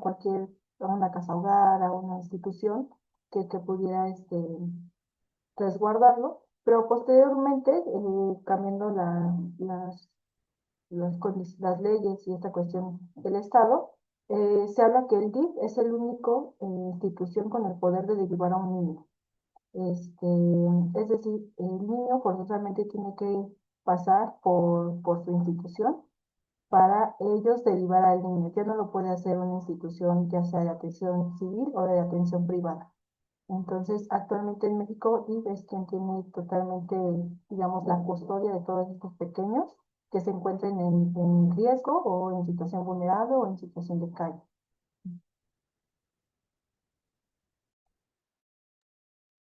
Muy bien. Bueno, hay una pregunta de Isa. No sé, Isa, es en general, ¿no? Dice, ¿tienen datos del número de niñas y jóvenes que están en situación de calle y tienen metas para la prevención o disminución? Entiendo que es Pues para todos los expositores. los datos oficiales de la Ciudad de México es que hay 34 niños en situación de calle. Bueno, es muy poquita la cantidad. Se especula entre las organizaciones que hay entre 160 a 200 niños en calle actualmente en México, pero creo que es importante pensar que conseguir un dato exacto de los niños o el volumen total está ahí medio imposible porque es una comunidad de difícil acceso y además, por lo menos en el caso mexicano, como hay esta limpieza social desde hace varios años y este acoso constante por parte de las autoridades, los niños prefieren esconderse y esconderse demasiado, ¿no? Hay casos de niños, de 5 o 6 niños viviendo en cuartos hoteles solos, ¿no? O sea, como que esos niños están en calle, pero no los vas a ver nunca en calle porque en el día trabajan y en la noche duermen en su cuarto de hotel. Y además hay los otros niños, ¿no? Que es el otro fenómeno grande ahorita actualmente en México, que son los niños cooptados por el narcotráfico. Por ejemplo, nosotros estamos ubicados en Tlatelolco, bueno, entre Tlatelolco, Buenavista y la colonia Guerrero, aquí en la Ciudad de México. Y la colonia Guerrero, la Garibaldi, Tepito, Lagunilla y Morelos, son colonias problemáticas donde siempre ha salido como un fuerte número de niños expulsados a calle, pero actualmente ya no sucede eso, pero las noticias de pronto ves que hay sicarios que se matan que tienen entre 12 y 18 años, ¿no? Entonces son esos niños que son vulnerados, que más bien los grupos selectivos los agarran y se vuelven parte de ellos. Eso es un dato complicado en saber el volumen total de niños en desamparo social y en situación de calle específicamente, está complicado saberlo.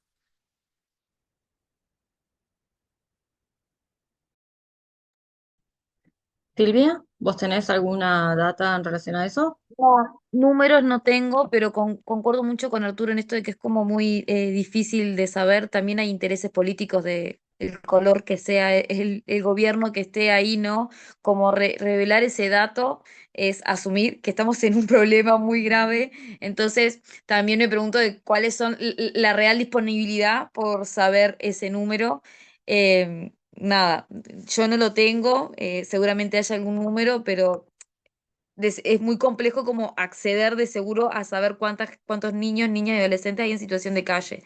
Sí, eso, en esto de la prevención, acá es INAU, de hecho, no sé, hay una línea que se llama la línea azul, que es un 0800 que está disponible 24/7 todos los días, que es como para denunciar cuando ves un niño o niña adolescente en situación de calle y es una camioneta que está disponible 24/7 para ir a captar a ese niño, niña, adolescente. Es un equipo técnico, sea psicólogo, psicóloga, trabajador social. Y nada, para enseguida como sacarlo de como de ese contexto de vulnerabilidad. Acá en lo que es la prevención está como INAU, que trabaja más in situ en realidad, y después hay, se supone, porque bueno, entramos como en una cuestión ahí, mucha inversión en educación, es como una de los lo que dice el gobierno que hace, pero bueno, ahora en realidad estamos con problemas de presupuesto de la educación, por eso pongo las comillas.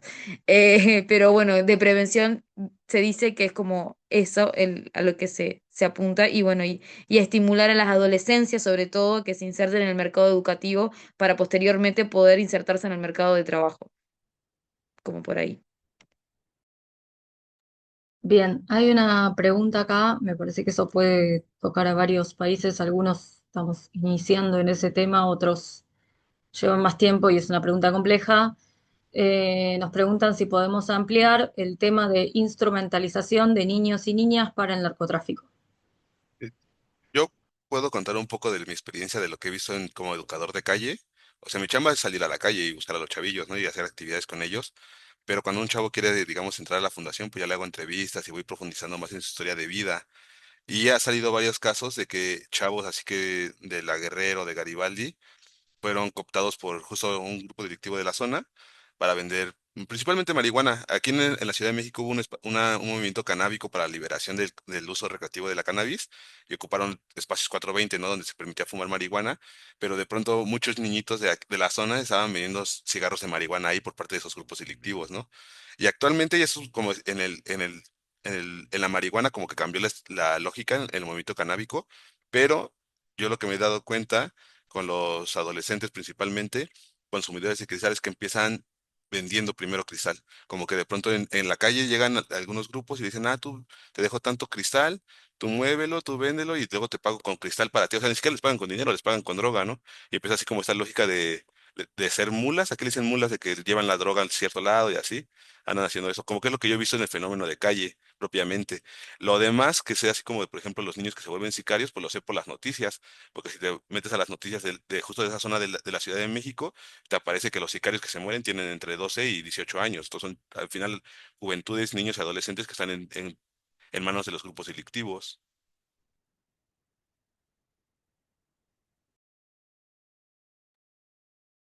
No sé si nosotros estamos, bueno, aporto algo pequeño, nosotros estamos en una situación muy compleja respecto de eso. Lo venimos viendo hace tiempo igual, la instrumentalización de niños, sobre todo más que de niños, de adolescentes. Eh, no sé realmente cómo es en México en ese sentido, pero acá está muy ligado también a la construcción de identidad y de pertenencia en la adolescencia, algo como muy propio de la edad, pero esa identidad y esa pertenencia que quizás en los 2000, que en eso, bueno, escuchaba un poco a la compañera de Uruguay y, bueno, nosotros tuvimos la famosa crisis del 2001 acá, que además después se filtró documentación incluso de la CIA y otras cuestiones que acá para que llegue la pasta base durante el 2001 en los barrios populares de acá no se conseguía cocaína. Entonces fue un plan instrumentado, digamos, eh, prohibir la entrada de cocaína a los barrios en complicidad, obviamente, con los estados y con las fuerzas bueno, de las fuerzas represivas y obviamente también el aparato judicial, impedir el ingreso de cocaína, lo que hizo que las personas que querían consumir consuman pasta base y comiencen a probar la pasta base. Y eso hizo muy rápidamente que el consumo de pasta base se extendiera en un contexto de crisis muy grande acá en Argentina. Bueno, de hecho se llevó puesto el gobierno de turno. Eh, pero además de eso, que para nosotros no es menor y que quizás esto puede aportar en función de otras miradas que se tengan en relación a las adolescencias y a las juventudes en general, que nosotros lo que vimos acá mucho y lo vimos varias organizaciones, es que eso estuvo de la mano de eh, arruinar toda una generación completa, digamos. Jóvenes de barrios populares que tenían la posibilidad de organizarse en torno a parroquias, clubes, organizaciones populares, etcétera, eh, quedaron, digamos, atravesados por el consumo, un consumo que además, bueno, ustedes lo conocen, todos acá en Latinoamérica conocemos como es el consumo de pasta base y de crack. Eh, entonces eso desarmó toda posibilidad de organización. Y de hecho, es interesante porque al menos en Argentina, no sé cómo se ve en otros países, pero en los lugares en donde hubo estallido social, en esos lugares fue donde más fuertemente se instaló el consumo de pasta base. O sea, en los lugares en los que en Argentina durante los años 2001 y 2002 hubo estallido social, casualmente fueron los lugares donde más nivel de consumo de pasta base hubo, lo cual desorganizó todo intento de armado, sobre todo por parte de las juventudes, de poder organizarse y poder pensar otras miradas. Más allá de lo que está pasando ahora con el avance de las derechas en Latinoamérica y todo eso, eso es aparte, me parece es otro eje de análisis. Y bueno, sí, lo que estamos viendo, acá no está tan ligado quizás, aparece esto que decía un poco Arturo de pagarles con el tema de la sustancia, eh, pero acá durante mucho tiempo tenía todavía mucha jerarquía ser ladrón, ¿no? Como ser ladrón tenía cierta jerarquía dentro de las juventudes, ¿no? Obviamente mayor jerarquía que dedicarse a vender droga o trabajar para alguien que vende droga, o lo que nosotros acá le decimos el tranza, comúnmente. Eh, pero empezó a pasar que, y esto ahora lo estamos viendo un montón, lamentablemente, que al desregularse un montón de políticas sociales o de financiarse por completo o directamente desarmarse, el avance del narcotráfico es enorme en nuestros barrios y lo que sucede es que muchos jóvenes, adolescentes, a partir de los 14, 15 años, comienzan a o vender, así como mencionaba Arturo, como o sea, pequeñas cantidades, pero que luego por eso después pueden atravesar un proceso penal si están en edad para ser punibles, o ser lo que acá se le llaman los famosos soldaditos, que son los que cuidan como el pasillo de entrada al lugar de compra, y les dan un arma. Entonces, en una edad en la que digamos, sociológicamente se busca crear identidad, se busca crear pertenencia y todo lo otro fue desarmado, no hay club, no hay política social, no hay nada, porque todo fue desarmado, bueno, avanza el narcotráfico y se crea una identidad a partir de eso, que es lamentable, pero es así, digamos, donde alguien trabaja para alguien determinado y además se les paga muy buen dinero, un dinero que además supera a cualquier plan social, que además dieron de baja a montones acá los planes sociales que existían, pero supera el valor de cualquier plan social. Los chicos además pueden comprarse zapatillas, pueden portar un arma, entonces les da cierto prestigio frente a otros jóvenes de la misma edad, donde es muy difícil justamente discutir esa subjetividad y poder pensar, me parece que ese es otro gran desafío de este momento, poder pensar qué otras subjetividades hay, ¿no? Como que no puede ser que la única subjetividad que nos atraviese sea el dinero. Cuánta plata ganás y si ganas más sos un campeón y si ganas menos sos un estúpido, digamos. Pero eso lamentablemente es algo que atraviesa muchísimo y la identidad narco, y además tampoco voy a echar la culpa de todo esto al gran negocio de Netflix, pero bueno, en algo hay de eso, que han surgido la cantidad de series enormes que han surgido con respecto a la hipervaloración del mundo narco, que hace que los pibes ya no jerarquicen tanto, es medio polémico lo que estoy diciendo, pero digo, no jerarquicen tanto la idea del delincuente que roba y que está organizado y que haga una estrategia para robar un banco, ¿no? Como una cosa de, incluso hasta contra el capital, no sé, toda una cosa armada ahí, que por lo menos es al menos un poco más interesante que eh, bueno, yo voy a hacer narco, no sé qué, bueno, y ahora lo que nos apareció, que eso también es un problemón, no atraviesa esta charla, pero también es un temón, es el tema de los juegos virtuales. Los chicos se la pasan apostando todo el dinero, cualquier dinero que les dan, y no estoy hablando de chicos de sectores privilegiados únicamente, sino de chicos, chicas que van a la escuela, que son de padres laburantes. Entonces, más que nunca hoy, la discusión que atraviesa es el dinero y cómo el dinero empieza de algún modo, generar algún tipo de identidad, ¿no? Poseerlo o no poseerlo, pero ya desde una forma brutal.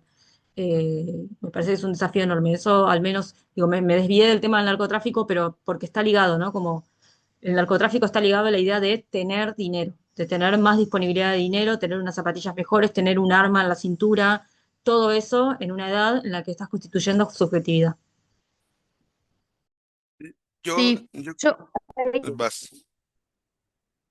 dale. No, yo ahí, y hablando un poquito con lo que vos decís, Vanessa, yo un poco traigo también en mi trabajo final, en esto de, hay un antropólogo que habla del consumo en su doble sentido, el consumo de sustancia en sí, y también el acceso del consumo en una sociedad de consumo, ¿no? Como ese juego de palabras que me parece como muy interesante en esto de la creación de identidad que hay, en esto de formar parte. No nos olvidemos que esto que hemos hablado todos nosotros hoy acá tiene que ver con personas que han sido excluidas y expulsadas de los márgenes.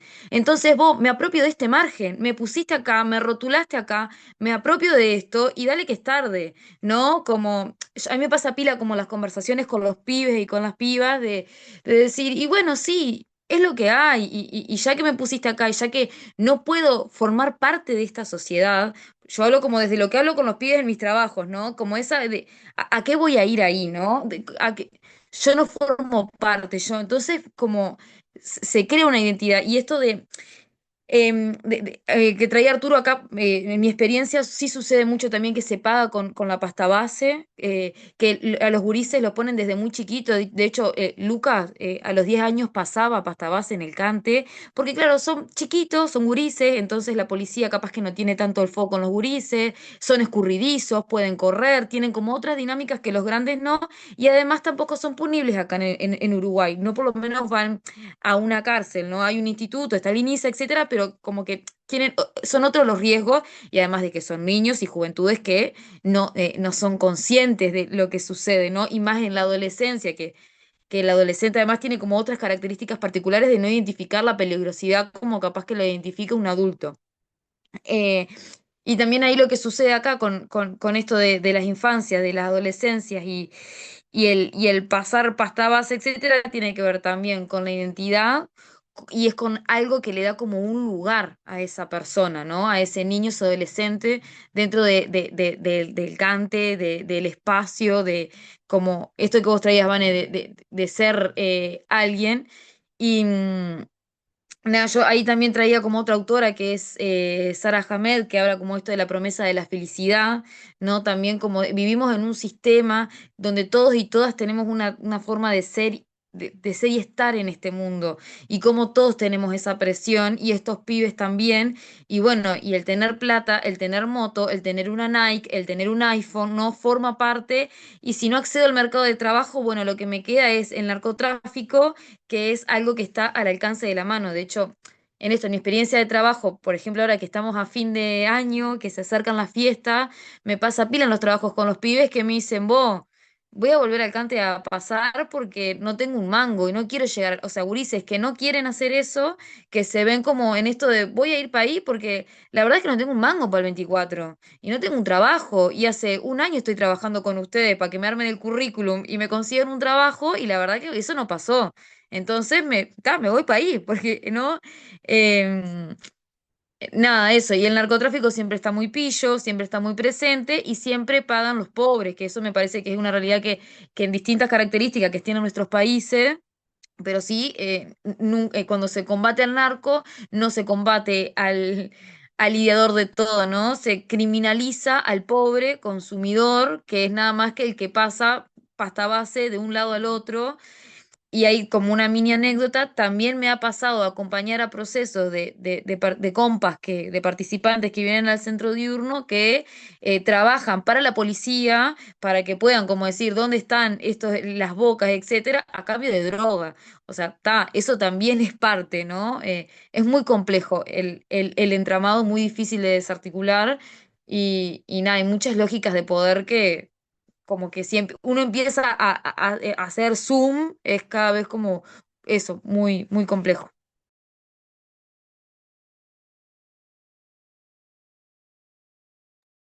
Bueno, no sé si alguien, bueno, acá, perdón, me olvidé de leer un dato que Valentina puso en Chile, el dato es del 2018 y refiere 547 niños, niñas y adolescentes en situación de calle, me olvidé de referir ese dato antes.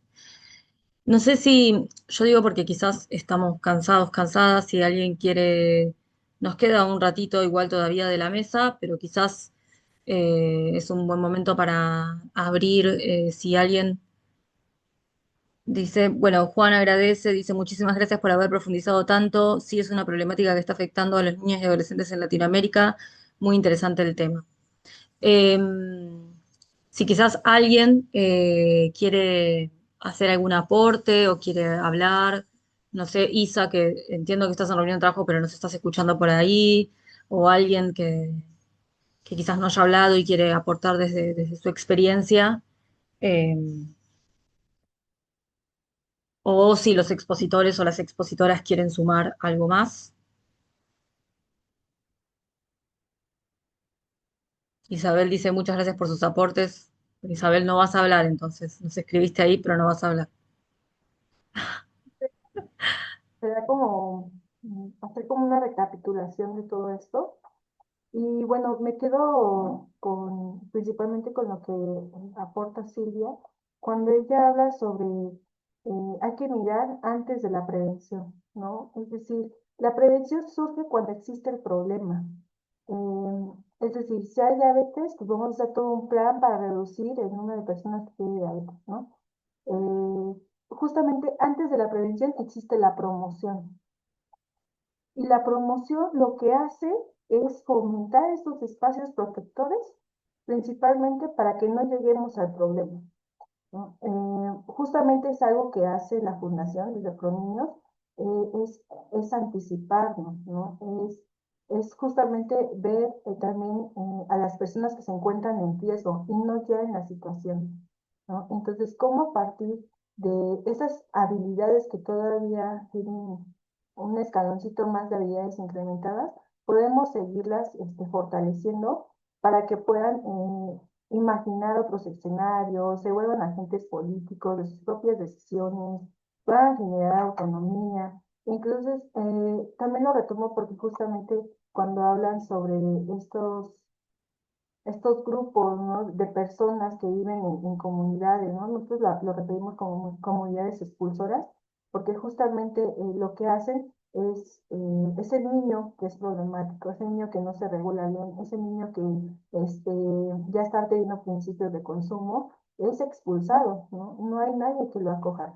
Y es una responsabilidad social que todos debemos de asumir, ¿no? No porque no sea mi hijo, no porque no sea mi niño, no porque no sea parte de mi familia, significa que lo voy a desproteger, ¿no? Entonces, justamente desde la fundación va por ahí nuestro trabajo comunitario, ¿no? Cómo reforzamos esos vínculos, esas relaciones sociales y afectivas hacia provenir de los niños, justamente para no caer en temas de negación, de invisibilización.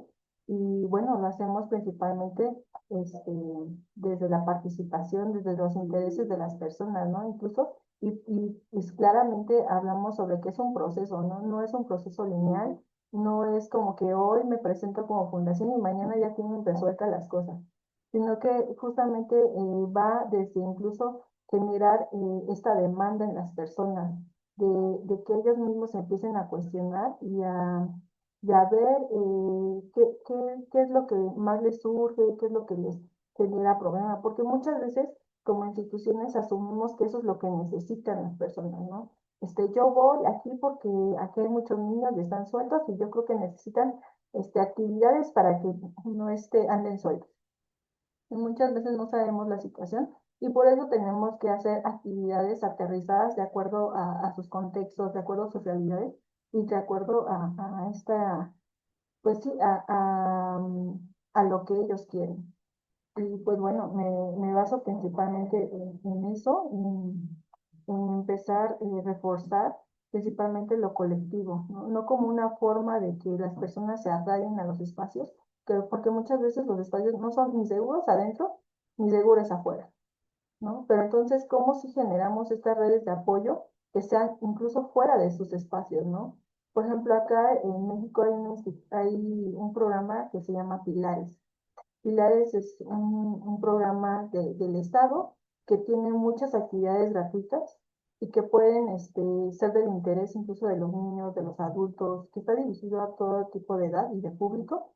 Y bueno, nosotros como fundación trabajamos justamente estas habilidades socioemocionales para que estos niños puedan, en vez de estarse yendo a las canchas a consumir, a vincularse con personas que no son sus pares, este, se vayan a estos espacios y pueda este espacio también acogerlo, ¿no? Y no sea también expulsado por su baja regulación, no sea expulsado porque no tiene pues, las habilidades socioemocionales para poder permanecer en la institución. Entonces, bueno, por ahí va mi comentario. Sí, yo voy cerrando, si quieren, el panel para recapitular esto un poco que decía Angélica, tomo algo más, sumo algo más a lo que decía Angélica, que me parece importante, que es, lo mencioné antes y lo vuelvo a mencionar, el rol que tenemos los adultos en general. Cuando digo, de verdad, lo menciono porque muchas veces se piensa como, ay, bueno, que la familia nos hizo cargo. Bueno, tenemos una responsabilidad social como adultos y adultas en esta sociedad en la que vivimos, Me parece que el primer paso es justamente que no nos sea indiferente que haya un niño o niña en la calle y es como, bueno, viven así, nadie se ocupa, o sea, como eso me parece que es por lo menos desnaturalizar que eso está, que eso es una situación posible, me parece que ese es el primer camino.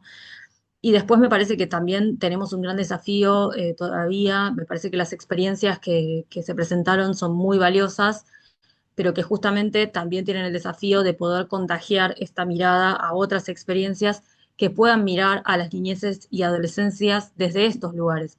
Porque, cierro con esto, yo me toca muchas veces leer informes de niños o adolescentes que son, como bueno, llega un informe social de algún niño o adolescente que está en situación de calle y realmente el informe, en líneas generales, se trata de todo lo que ese niño carece y lo único que tiene son enfermedades. Tiene esto, o sea, lo que tiene tiene trastorno tal, tiene consumo de, y de todo lo que carece. Y no sabemos nada sobre si le gusta, no sé, jugar a la pelota, le iba a la escuela y la dejó porque no sé qué, no hay nada de eso, nada en registro. Y eso terminamos conociéndolo porque nuestra mirada apunta a ir y preguntarle, che, ¿a vos qué te gusta hacer? Ya leímos tu informe, pero ¿qué te gusta hacer a vos? ¿Qué te interesa? Y ahí es donde surge lo más interesante. Como digo esto porque para que la idea de que los niños o niñas o adolescentes sean protagonistas de sus procesos en relación a todo esto que fuimos mencionando, no sea una forma de decir bonita, sino que sea algo tangible, incluso hasta en un informe, ¿no? Como de, no se puede definir a una persona en relación que lo único que tiene son enfermedades y después se nombra todo de lo que carece. Y ese es el modo de conocer a una persona. Entonces uno ve eso y dice, bueno, no sé, o sea, como, y además muchas veces ese informe es el que se escribe para pedir el ingreso a un hogar. Y es como, ¿por qué alguien va a aceptar en un hogar? O sea, ¿bajo qué criterio alguien, no sé, alguien que está a cargo de un hogar va a aceptar a alguien que dice, no, se pone violento cuando no sé qué, le pasa tal cosa? Bueno, chicos, me parece que si queríamos acompañar al niño, no estamos logrando eso. Y me parece que en ese papel cumplimos una responsabilidad los adultos también de poder justamente decirle a otros, che, mirá, esto no es un informe, o sea, esto no puede ser un informe que rinda ni una organización ni un espacio del Estado, nadie puede decir, o sea, nadie puede definir a una persona de este modo, porque, porque todos nosotros los que estamos conectados también tenemos un montón de problemas. Imagínense o hagamos el ejercicio de si somos definidos solamente en torno a los problemas que hemos tenido en nuestra vida o en torno a lo que nosotros carecemos en nuestra vida. Imagínense un informe nuestro, ¿no? Situación habitacional, no, bueno, a veces paga el alquiler, a veces no lo paga. Como, no, bueno, no aplica. No, fue atendido por un psiquiatra. No, va, difícil, ¿no? Como ese sujeto parece, del sujeto, y hablo en este caso particular, sujeto niño, sujeto adolescente, parece que es un sujeto al que se lo puede señalar, se le pueden decir un montón de cosas en un informe, y después, ay, no, el chico es divino, pero en el informe se lo asesina. ¿Por qué? Porque eso es formal y es académico. No, hay que disputar justamente que la formalidad y lo académico incluya también los saberes de los niños, incluya también las potencialidades de los niños y de las niñas y de los adolescentes, y que también incluya, obviamente, problemas de salud, pero que eso no puede ser su única definición, o no puede ser su única definición, la mamá consume o el papá está en la cárcel. No puede ser esa la definición de una persona. Me parece que ese es el gran desafío que tenemos desde el mundo adulto, de poder presentarnos como otros adultos justamente confiables, cercanos, pero también con la capacidad de poner límites y ponerle límites no solo a niños y adolescentes, sino también a otros adultos que no entienden que esto tiene que ser política pública, tiene que poder ser una subjetividad que nos atraviese para poder pensar de verdad cómo acompañamos a niños, niñas y adolescentes. Bueno, creo que estamos, ¿no? Sí. Bueno, cuídense, nos estamos viendo, ahí quedamos en contacto, esto quedó grabado, no sé cómo seguimos ahora, creo que están ahí compañeros, compañeras, les agradecemos muchísimo a los expositores y a todos quienes preguntaron y estuvieron presentes, fue muy interesante. Gracias por estar. Eli. Sí, la idea es que ahora se vayan saliendo, voy a terminar la grabación Bien, de la sala Muchas gracias a todos por asistir. Gracias. Todavía quedan las presentaciones de la tarde, queda mañana también, ahí para que estén Muchísimas atentos. gracias. Muchas gracias. Chao. Se cuida.